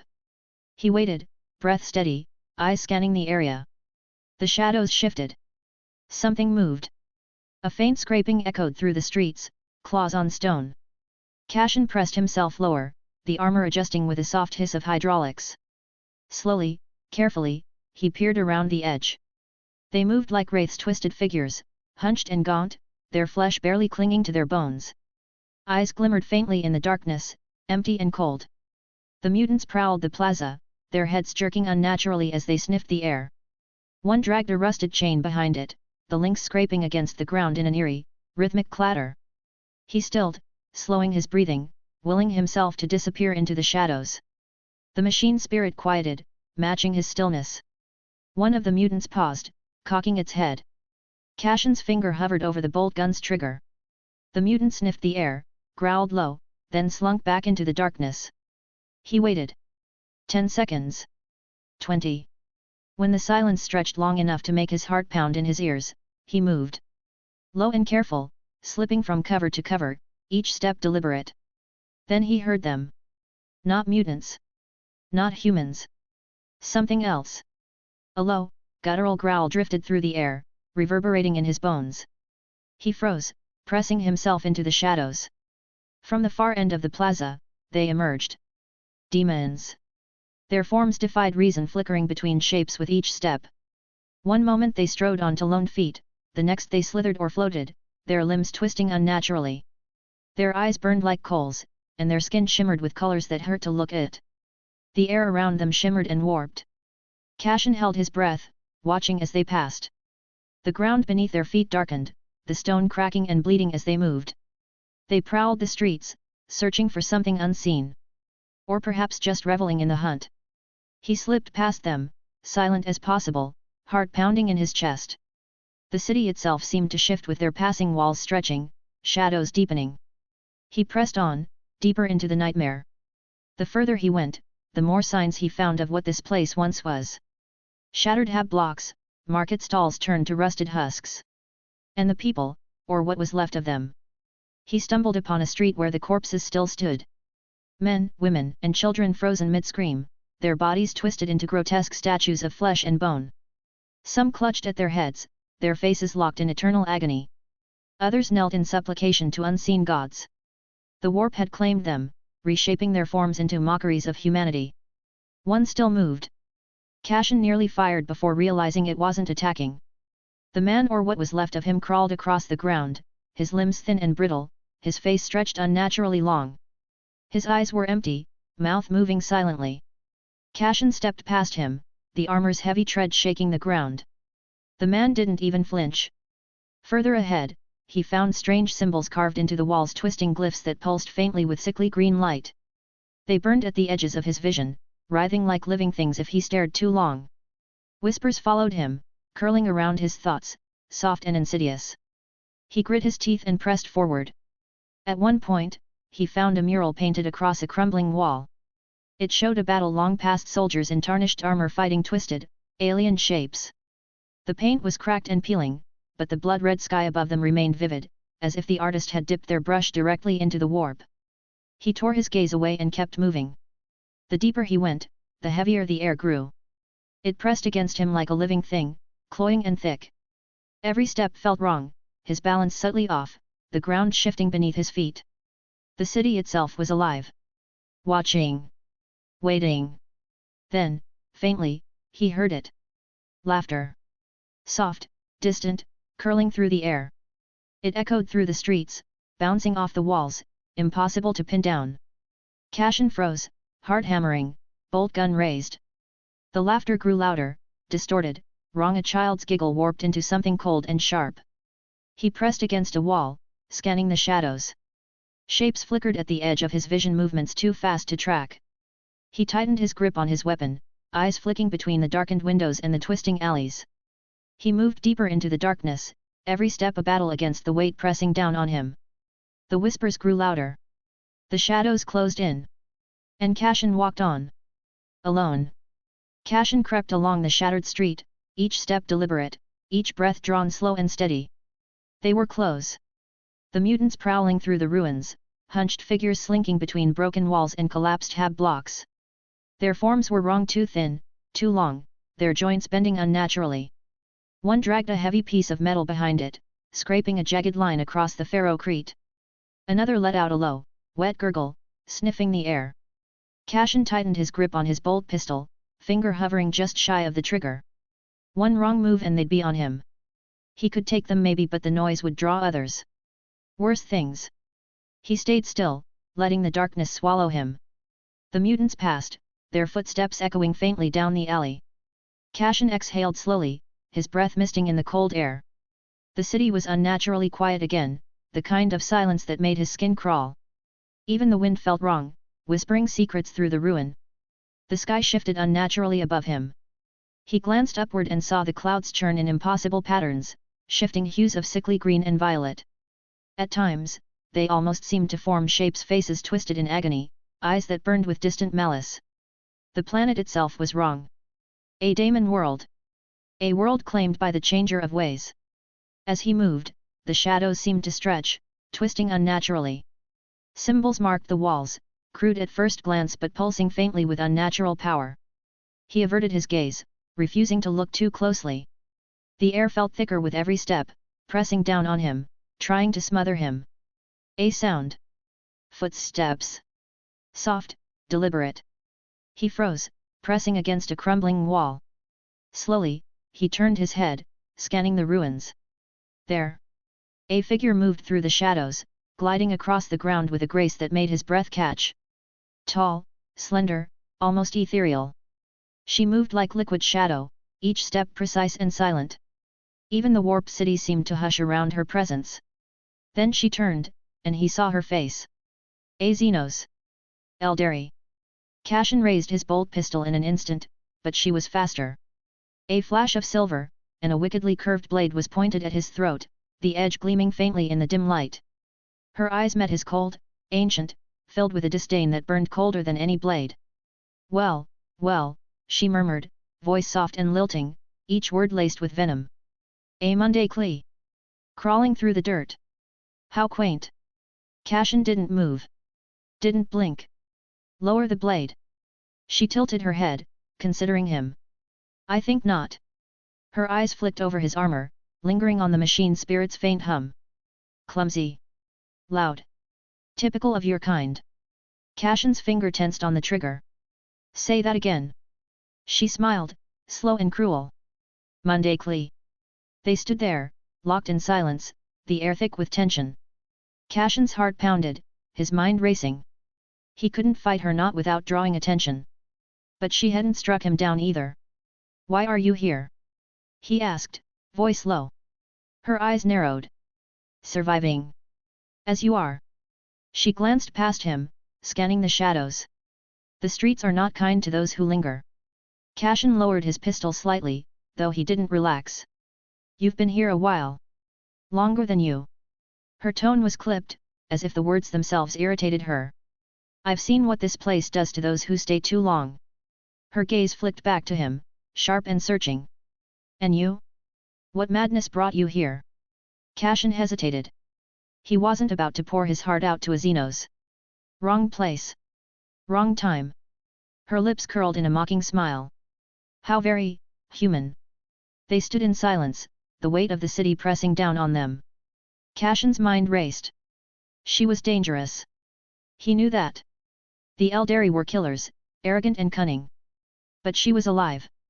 And in this place, that meant something. Finally, she lowered her blade, though her eyes never left his. If you wish to live, Monday Klee, I suggest you keep quiet. The shadows have ears. Cashin exhaled slowly, lowering his pistol. Fine. Lead the way. She arched a delicate brow. Lead? No. You'll keep up. Or you'll die. With that, she turned, slipping back into the darkness without a sound. Cashin watched her for a moment, then followed, each step echoing softly in the silence. The city loomed around them, the shadows shifting, watching. Somewhere in distance, the laughter began again. Soft and insidious. Chapter 48, Unsteady Accord. Stone me like your life depends on it. The Eldari moved through the ruins like a shadow, her steps silent, each movement light. Cashin followed, his power armor humming faintly, the machine spirit guiding his steps as he did his best to keep his bulk from making too much noise. Even with its guidance, he felt loud compared to his companion. They slipped through crumbling archways, past twisted metal and stone. The city shifted around them, the shadows seeming to lengthen, the walls pressing in closer. The silence was oppressive, broken only by the distant wail of some unseen creature. Cashin crouched behind a rusted column as the Eldari raised a hand, signaling him to stop. He strained his ears, heart pounding. Then he heard it, the low, wet sound of something breathing, the scrape of claws against stone. A patrol emerged from the gloom, lumbering shapes moving through the street. Cashin froze, barely daring to breathe. The demons slithered past, their forms shifting and warping, eyes glowing with unnatural light. One of them paused, its head twisting unnaturally, sniffing the air. Cashin tensed. For a moment, he was sure it had sensed him. Then, with a low snarl, the creature moved on. The patrol vanished into the darkness. Cashin exhaled slowly, feeling his muscles unclench. Close, he muttered. The Eldari said nothing, glancing back at him with a look of disdain before slipping further into the ruins. They traveled in silence for what felt like hours. The deeper they went, the more twisted the city became. Buildings leaned at impossible angles, stone and metal fused together like melted wax. The walls whispered, faint voices scratching at the edges of his mind. Shadows flickered, darting just out of sight. He caught glimpses of the city's former inhabitants. They were twisted things now, flesh fused with metal, limbs elongated and bent at unnatural angles. Some still clung to echoes of their former lives, wandering aimlessly, muttering prayers to long-forgotten gods. Finally, the Eldari led him into a darkened alcove beneath a collapsed archway. Strange runes glimmered faintly on the walls. Cashin leaned against the stone, catching his breath. The Eldari stood across from him, arms folded, eyes narrowed. For a long moment, neither of them spoke. Then she broke the silence. "You're loud," she said, her voice soft and cutting. "And slow. You would not last long here." Cashin scowled. "I'm doing my best." "Your best is barely adequate." She tilted her head. "Tell me, Monday Key, how did you come here, or are you a native of this place?" He hesitated. She was dangerous, more dangerous than she let on. But there was no point in lying. "I was on a ship," he said slowly. "Escaping." He took a breath, steadying himself. "The Gelmero cluster is swallowed by a warp storm. We couldn't travel through the immaterium, so we had to go the long way sublight. Supplies were running low. We found this planet, thought we could refuel, resupply. He shook his head. That's when the horror started. She regarded him for a long moment, her eyes narrowing. Foolish, she said quietly. This is no place for the living. Yet, I figured that out pretty quick. He rubbed his face. What about you? For a moment, she said nothing. Then, quietly, she spoke. I am here to hunt. Hunt. Cashin frowned. Hunt what? Her gaze darkened. Once, there was one I called mentor. A phoenix lord. Fuegan, the burning lance. She looked away, her voice colder. He is lost. Consumed. You're here to kill him. She nodded slowly. Or die trying. They stood in silence, the weight of her words hanging heavy in the air. Finally, she turned to him. Why have you not tried fighting me like the rest of your kind, Monday Klee? Cashin hesitated. What's the point? He gestured to the city. Even if I could, what would I gain? He met her eyes. You feel the same, don't you? There's no point in fighting. Not here. She studied him for a moment, then exhaled, almost amused. Perhaps you are not as foolish as you appear. She inclined her head slightly. Favaleth. He blinked. What? My name, she said coolly. Favaleth. Cashin hesitated before answering. Cashin. Cashin Vale. They stood in the dark, the city shifting around them. They would rest and gather their bearings as much as possible. For now, they wouldn't kill each other. But Cashin knew the truce wouldn't last forever. He shifted uneasily as Favaleth regarded him in silence. The only sounds were the distant echoes of the city groaning under the weight of its own corruption and the faint scratching of wind against rusted metal. The air was thick, oppressive, a subtle reminder that this world was not just dying, but being devoured. Favaleth's sharp eyes narrowed. Cashin could feel them on him, like needles pricking at his mind. He clenched his jaw, resisting the urge to step back. The Eldar woman stood as if she were carved from stone, her stillness unsettling. You are a psyker, she said, her voice soft and cutting. I suspected as much. Cashin stiffened. What of it? She tilted her head, her long hair shifting like dark silk. Curious. Her gaze bored into him, and for a moment, Cashin felt as if something cold and foreign brushed against his thoughts, probing, testing. His mind recoiled instinctively, walls snapping shut around his consciousness. Favaleth arched a delicate brow. Interesting. Stay out of my head, Cashin growled. She chuckled softly, the sound cold and humorless. You surprise me, Monday Klee. Your mind is not completely unguarded. Her expression grew distant, almost thoughtful. But your defenses are crude. Weak. Against what stalks these ruins, they will shatter like glass. Cashin shifted his weight, uncomfortable under her scrutiny. I've managed this far. Barely. She turned, her gaze sweeping over the twisted landscape. The warp seeps into everything here. It gnaws at the edges of your mind, whispering sweet lies and darker truths. Even now, you hear it, don't you? He swallowed hard. I manage. Fool. She looked back at him, eyes cold. That which you manage will consume you.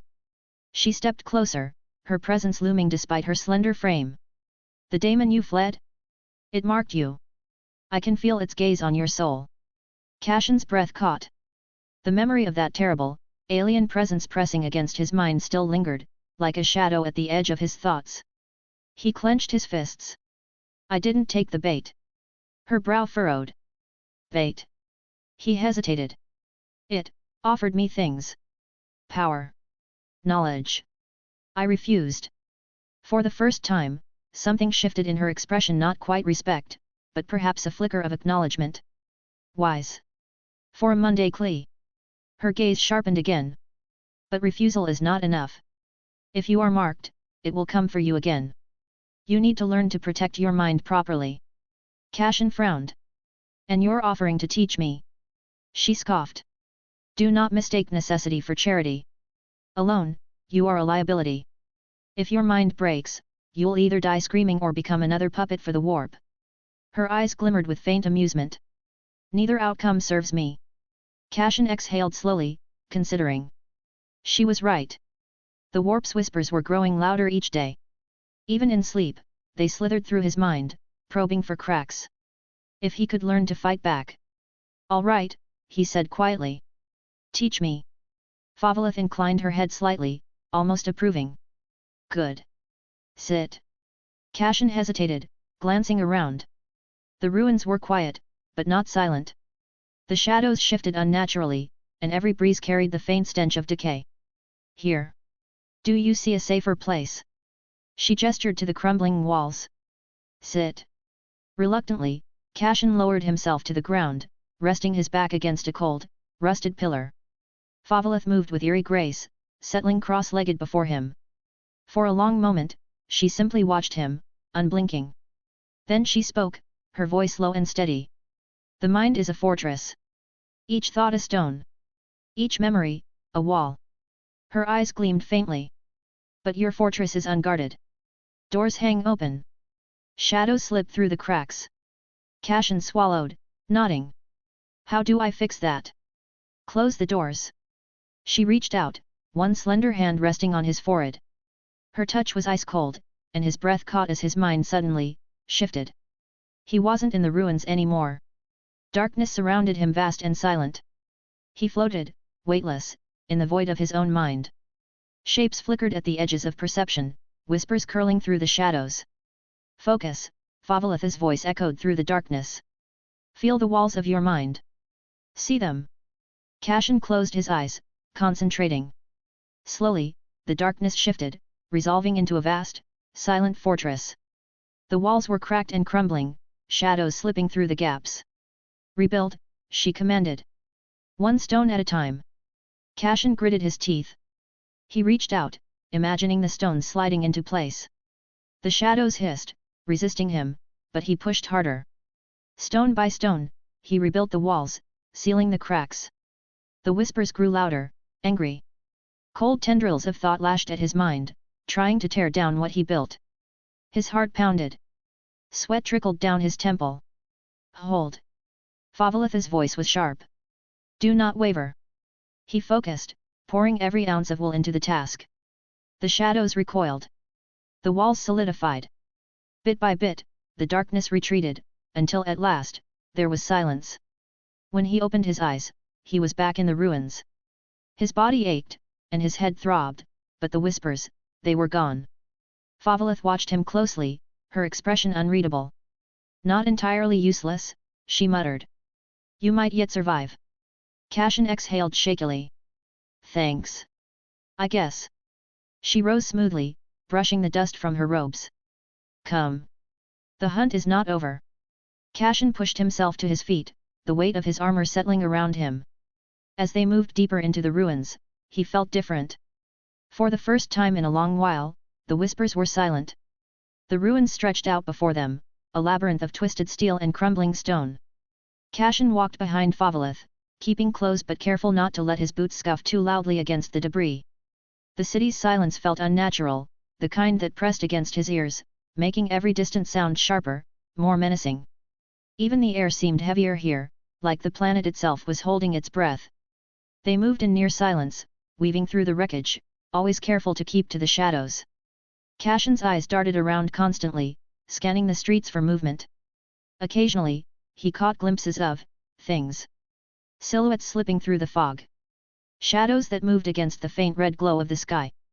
Once, they heard the low, distant wail of something alive and very, very large echoing across the ruins. They pressed themselves into a broken alleyway and waited in silence until the sound faded.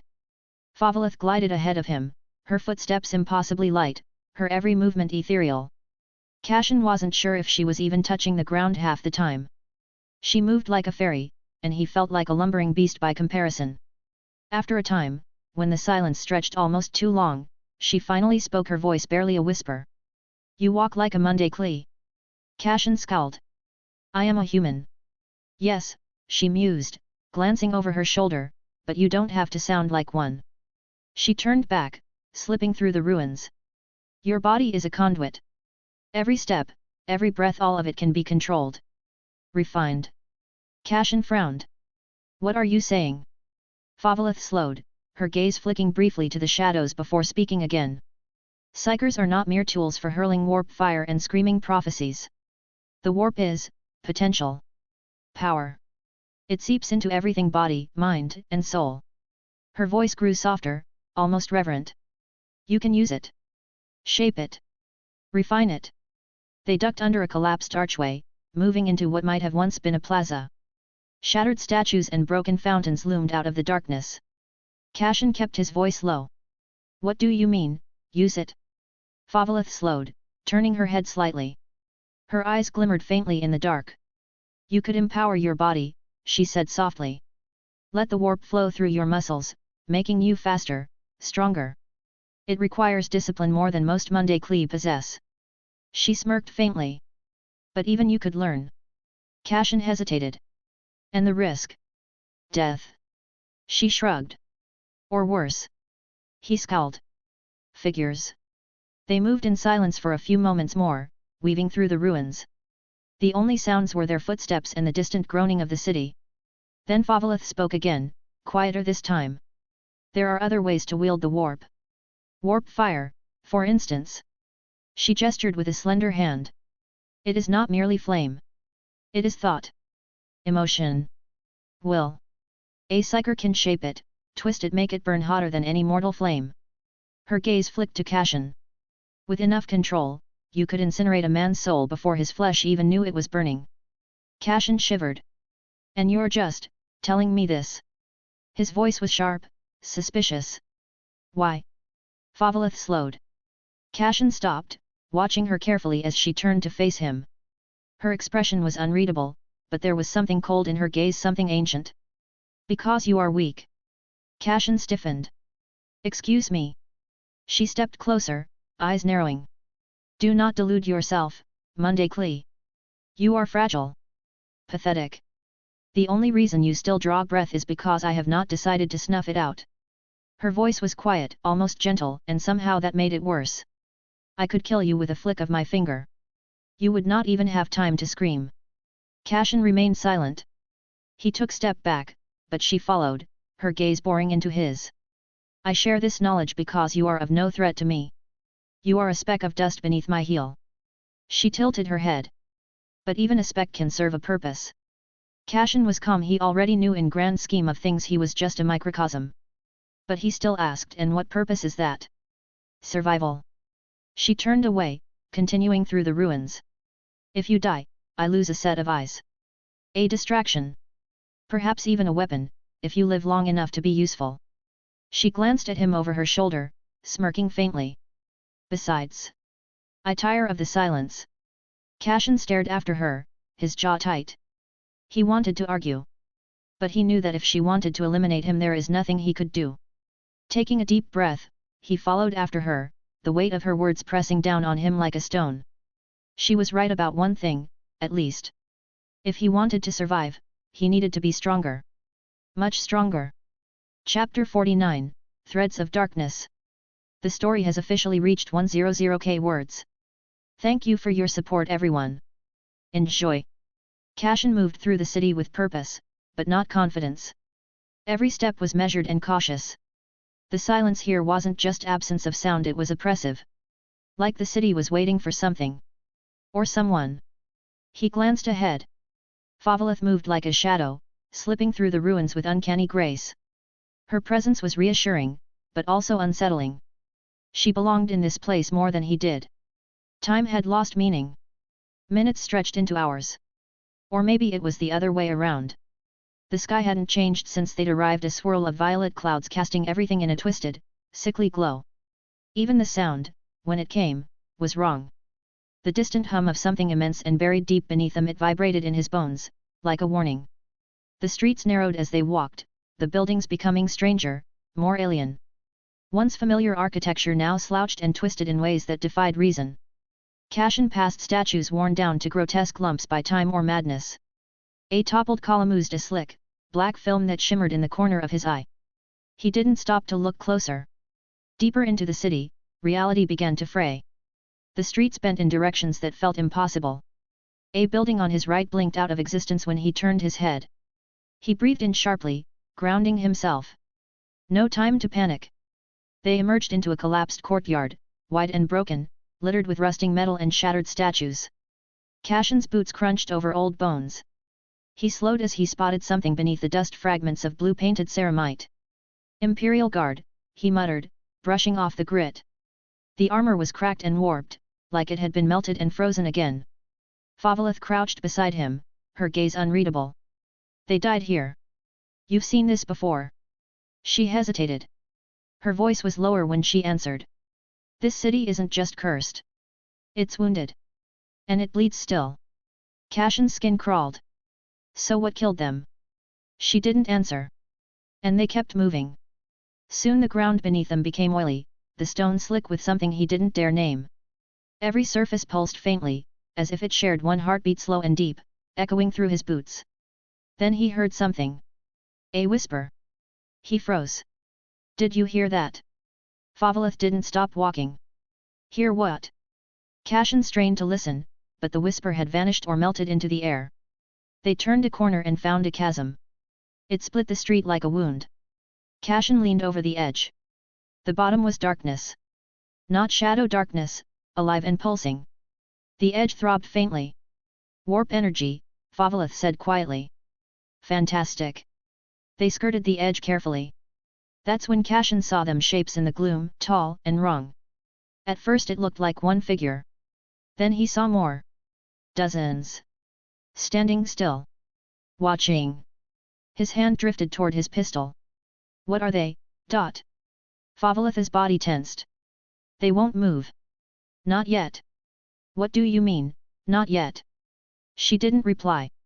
The city closed in around them. Every step felt like walking deeper into a nightmare. The whispering came and went, it was maddening. Cashin felt his thoughts fray at the edges.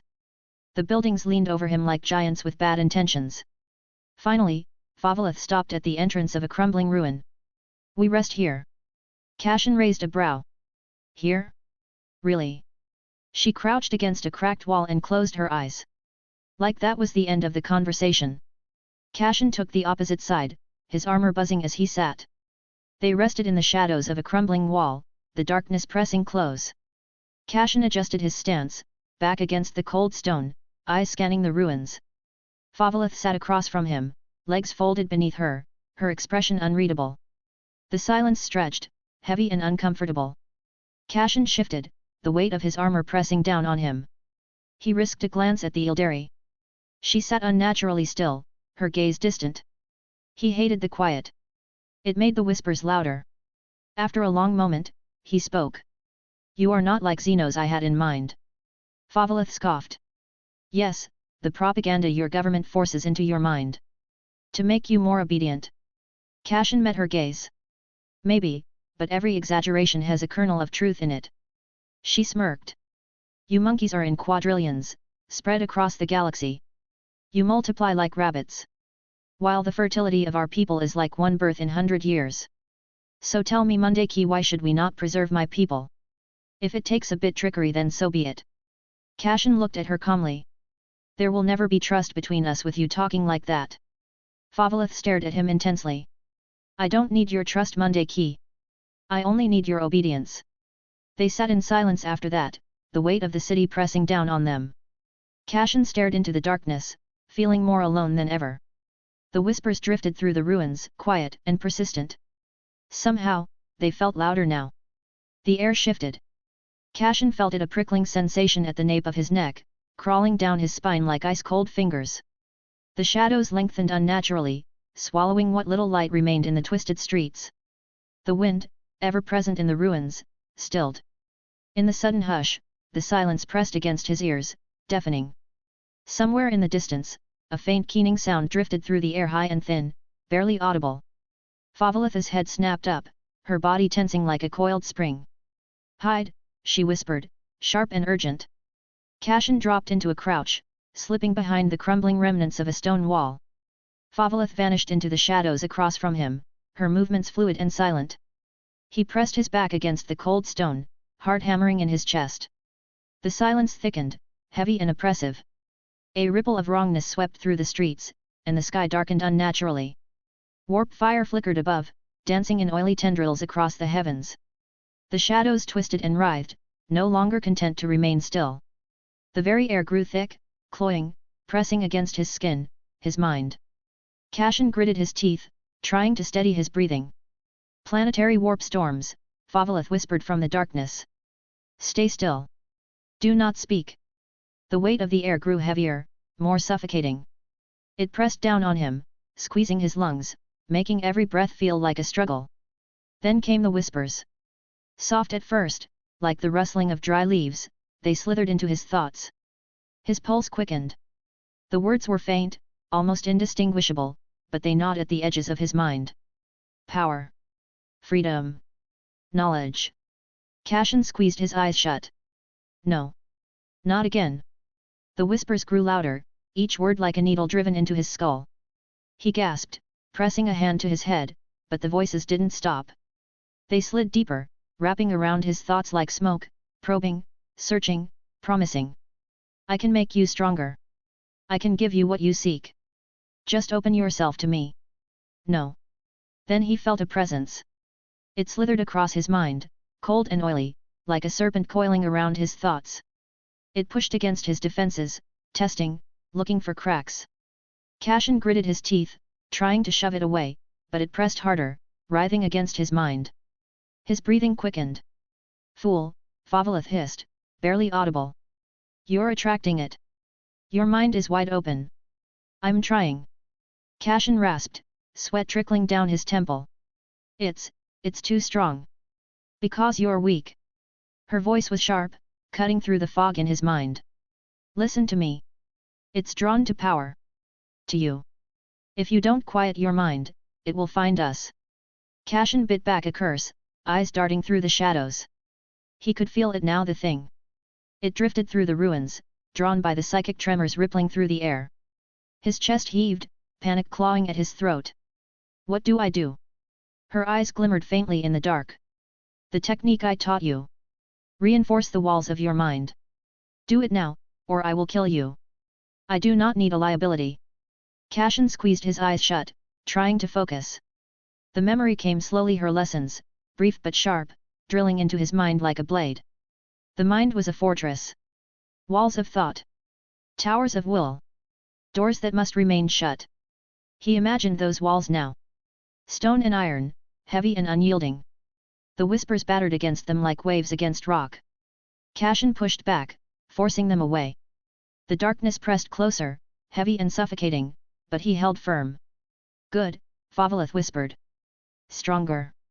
The presence pushed harder, writhing against his mind, desperate to slip through the cracks. His head throbbed, pain lancing behind his eyes, but Cashin shoved back with everything he had. The walls stood. And then, it was gone. The air shifted. The pressure lifted. The whispers faded, leaving only silence. Cashin slumped against the wall, gasping for breath. His head pounded, his limbs trembling with exhaustion. Favalith watched him from the shadows, her expression unreadable. Barely adequate, she said, her tone as cold as ever. Cashin let out a deep breath. Thanks. Her gaze flicked toward the darkness beyond the ruins. The daemon is gone. For now. She looked back at him, eyes narrowing. Next time, if you fail, I'll kill you myself before it can take you. Cashin met her gaze, chest still heaving. Noted. They sat in silence after that, the storm raging above, the shadows pressing close. And Cashin stared into the darkness, lost in his thoughts.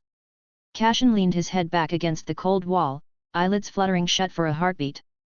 The strain of holding back the daemon's presence had left a lingering ache behind his eyes. He didn't speak. Didn't move. Just breathed shallow and uneven. The air still reeked of metal and rot, but now there was something else beneath it. Burnt ozone. The scent of warp residue. Across from him, Favalith sat like a statue. Only her eyes moved, scanning the area beyond their ruin. She hadn't drawn a weapon. She didn't need to. How often does that happen here? He asked after a while, voice hoarse. Often enough that I sleep with one eye open, she said, without looking at him. But not always so, focused. You think it wanted me? I don't think, she said flatly. I know. He swallowed dryly. That's comforting. You have no idea what kind of mark you carry, she continued, quieter now. He looked at her, frowning. So what now? We just sit here and wait for another daemon to show up and flirt with my brain. Favolith actually laughed. A short, bitter thing. You wish that's all they'd do. Cashin shifted, uneasy. The humor had vanished as quickly as it came, leaving behind only the cold. She stood then, slow and graceful. Brushed dust from her robes. Her hand hovered near her belt. We keep moving. This place doesn't tolerate stillness for long. Cashin stood with a groan. Because it attracts attention. No, she said, already slipping toward the doorway. Because the city begins to change when you linger. And not in ways you'll survive. That sent a shiver down his spine. He gave one last glance to the ruin-cracked walls, a fire-scorched ceiling, some half-melted bones strewn across the floor. And a faint smear of blood where his head had struck the stone. Not a safe haven. Just a pause between nightmares. He followed after. He just stared into the abyss. You? You can just click the Power Stone button and pretend you helped. Chapter 50, The Imprint, Bonus. Bonus chapter as promised. Thanks for your overwhelming support everyone. They slipped through the city's decaying corpse, the storm crackling above but it had quieted down. The deeper they went, the heavier the air grew. Cashin followed close, boots careful on broken stone. They passed what might have once been a marketplace. Stalls lay overturned, long-rotted goods scattered across the stone. The bones of civilians huddled together in corners, frozen in their final moments. Cashin averted his gaze. Your kind built this place, Favolith muttered, eyes scanning the darkness. Your Imperium. And look at it now. Cashin said nothing. No point arguing. They moved deeper. The ruins grew darker, colder. The stone beneath their feet felt slick, as if soaked in old blood. Cashin's grip tightened on his bolt pistol. Then he felt a presence. Cold. Old. Hungry. Cashin froze. Favolith stopped as well, head tilting. She whispered a word he didn't understand, and the air grew colder. What is that? Cashin breathed. She didn't answer. She moved forward, steps slow. Cashin followed, readying himself for any dangers. They passed through a shattered archway, into a vast, open chamber. The air shifted. The floor was blackened, scorched in places, the stone cracked and broken. Along the walls, psychic imprint glimmered faintly, pulsing with a sickly light. At the chamber's heart, the air shimmered a faint, ghostly presence, pulsing like a heartbeat long stopped. Favolith stopped dead. Her eyes widened, breath catching in her throat. No. She whispered. Cashin glanced at her. What? She stepped forward, slowly, like a woman in a dream. Her hand hovered over the scorched stone. The psychic imprint flickered. The air grew colder. It's him, she whispered. He was here. Who? Cashin asked, but she didn't answer. She knelt, pressing her palm against the stone. The psychic imprint flared to life. Cashin felt the pressure shift, the air tightening with something. The vision struck. Cashin gasped as his mind was pulled into the past. The chamber darkened, shadows swirling. A figure stood at the heart of the room, tall and proud, clad in ancient armor that shimmered with alien grace. His spear burned with cold fire, every movement was without any imperfections. Across from him stood another figure, twisted, corrupted, its armor dark and slick with unnatural filth. Their blades met, each clash shook the space as they battled for supremacy. Cashin felt the warrior's rage. His grief. His determination. Then the twisted figure struck. It borrowed power from its dark masters, overpowering him. The warrior faltered. The darkness surged forward, engulfing him. There was a scream of pain and defiance. And then silence. The vision shattered. Cashin gasped, stumbling back. The chamber spun, darkness curling at the edges of his vision. He blinked, breath ragged, trying to steady himself. Favolith remained frozen, staring at the scorched stone. Her hands trembled. Breathing heavily. He fought here, she whispered. My mentor. Cashin swallowed. Your Phoenix Lord. She didn't answer. Her hands curled into fists. The air crackled around her, from her psychic pressure and volatile emotions. She breathed deeply as she whispered. This imprint contains both my corrupted mentor and the Asurian sent to hunt him down. Cashin shifted uncomfortably. What does this mean for us then? She turned, eyes cold. It means we are getting close. Her gaze lingered on the psychic imprint, jaw tight. Then she stood, her expression hardening. Come. We are not alone. Cashin glanced into the shadows. He felt it too. They moved in silence, shadows stretching long under the dim, sickly glow bleeding through the roiling clouds above. Cashin kept his steps light, ears straining for any hint of noise. Favalith glided ahead of him, each movement soundless, her eyes constantly sweeping the ruins around them. As they crept past the rusted husk of an imperial transport, Cashin caught a glimpse of something faint lines of alien script, barely visible beneath centuries of grime. He squinted, the markings faintly familiar. A rune. The same sigils he'd glimpsed earlier in the city. Cashin slowed. These symbols. They're Eldari, aren't they? His voice was low, barely above a whisper. Favalith halted. Her head turned slightly, violet eyes catching his in the gloom. You are more perceptive than I gave you credit for, Monday Key, she said, her tone laced with disdain. Yes. They mark old paths, remnants of a time when my kind walked these worlds unchallenged. Before your kind settled here it used to be a maiden world, a safe haven before her awakening. She had a sad look in her face as she narrated her race's downfall. Before her mask went back in place. Cashin frowned as he gave her time to adjust her mood, before asking. You mentioned paths. Paths to where? She hesitated, eyes narrowing. The webway. Cashin knew about the webway from his past life, but he kept quiet. Revealing that now would only invite suspicion. Favalith let out a breath that was almost a laugh. The webway, a labyrinth of hidden paths and tunnels that spans the galaxy. It allows my people to travel vast distances in the blink of an eye. This place. She gestured to the ruins. It once held a gate. A path to safety, perhaps. Or death. She turned away, continuing down the ruined street. Cashin followed. They moved quietly for a time before he spoke again. I need to leave this planet. Favalith laughed cold, bitter. And what makes you think you could use the webway that is barely functioning? I can't. Not without help, and I do not have many choices. He glanced at her. She stopped. Her head turned slowly, violets glimmering in the gloom. And you expect me to simply hand over my technology to you? No, Cashin said, his voice low. But you want to kill your fallen mentor. You're strong, I've seen that, but you can't be everywhere at once. You need a distraction. You need someone expendable. He gestured to himself. That's me. Her gaze lingered on him, sharp and cold. You overestimate your worth. Maybe, Cashin allowed. But I'm not asking you to trust me. I'm asking you to use me. Another pause. Then, slowly, Favalith reached into the folds of her armor and withdrew a slender, rune-covered pendant. It glimmered faintly in the dim light. The gate won't open for you, she said, her voice sharp. Not without guidance. This will show you the way. But if you betray me... Her eyes flashed with cold fire. I will ensure your death is slow. Cashin took the pendant carefully, the weight of it cold against his palm. Before, returning it to her.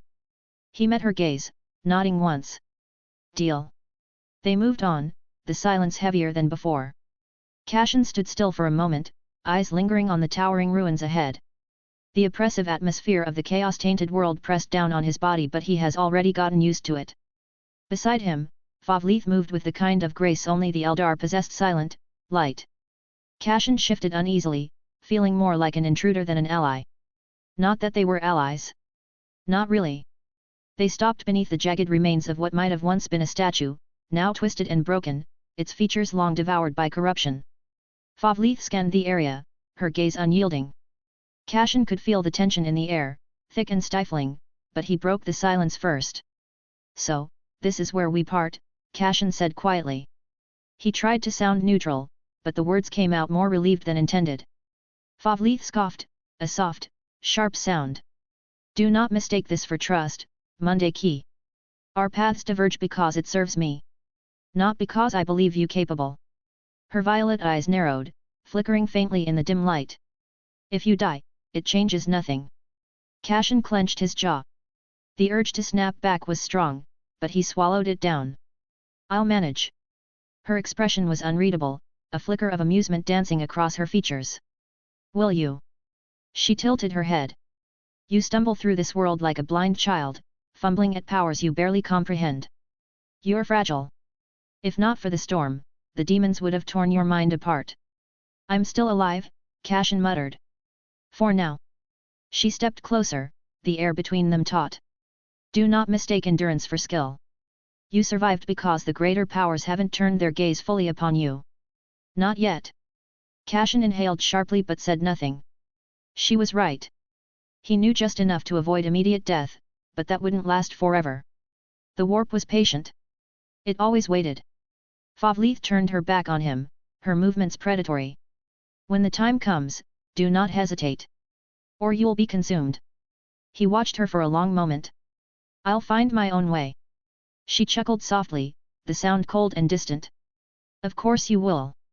Without another word, Favlith tossed a spirit stone communicator and vanished into the shadows, her form melting into the darkness like a ghost. Cashin stood alone, the silence pressing in around him. He tightened his grip on the spirit stone and started toward the distant silhouette of the ship. The journey back felt longer than before. Shapes twisted and shifted in the darkness, some real, some imagined. He moved quickly, footsteps quiet against the cracked stone. Every sound felt louder here. When the ship finally came into view, Cashin felt only relief. The battered hull stood out against the desolation, its metal form weathered but enduring. As he approached, the ship's automated defenses clicked softly, scanning him before disengaging. The doors hissed open, and Cashin stepped inside, the stale air washing over him like a familiar weight. The interior was dark, illuminated only by the flickering glow of the consoles. Cashin moved through the narrow corridors, each step echoing faintly. When he reached the central chamber, he found Magos Farron hunched over a console, the red glow of his optics flickering in the dim light. Magos, Cashin greeted. His voice felt small in the silence. Farron turned slowly, mechanical limbs whirring softly. Initiate veil. The tech priest's voice was a metallic rasp, modulated and cold. You return. Cashin exhaled, leaning against the wall. I found someone. Farron's optics clicked softly. An ally? Hardly. Cashin shook his head. An Eldar. She's hunting someone. He hesitated. A Phoenix Lord. The tech priest's movements stilled. Curious. Farron turned back to the console, metal fingers tapping against the surface. And what of your purpose? Cashin hesitated. We're leaving. Farron paused. Leaving. There's a webway gate on this planet, Cashin said quietly. The tech priest regarded him silently, the red glow of his optics unwavering. It will be dangerous. Less dangerous than staying here. Cashin pushed off the wall, stepping closer. We can't survive on this planet. You know that. Farron tilted his head slightly. You trust her? No, Cashin said flatly. But I trust that she wants to get off this world as much as we do. And if she dies in the process, that's one less problem. The tech priest was silent for a long moment, then nodded slowly. Logical. Cashin exhaled, running a hand through his hair. I'll need your help. Whatever's waiting for us out there, we're not surviving it alone. Farron regarded him quietly before turning back to his work. Understood. Cashin watched the tech priest for a moment before stepping back. He leaned against the cold metal wall, eyes closing for a brief moment. The journey wasn't over. But the path is much clearer now. And one way or another, he was getting off this world. Thanks for listening.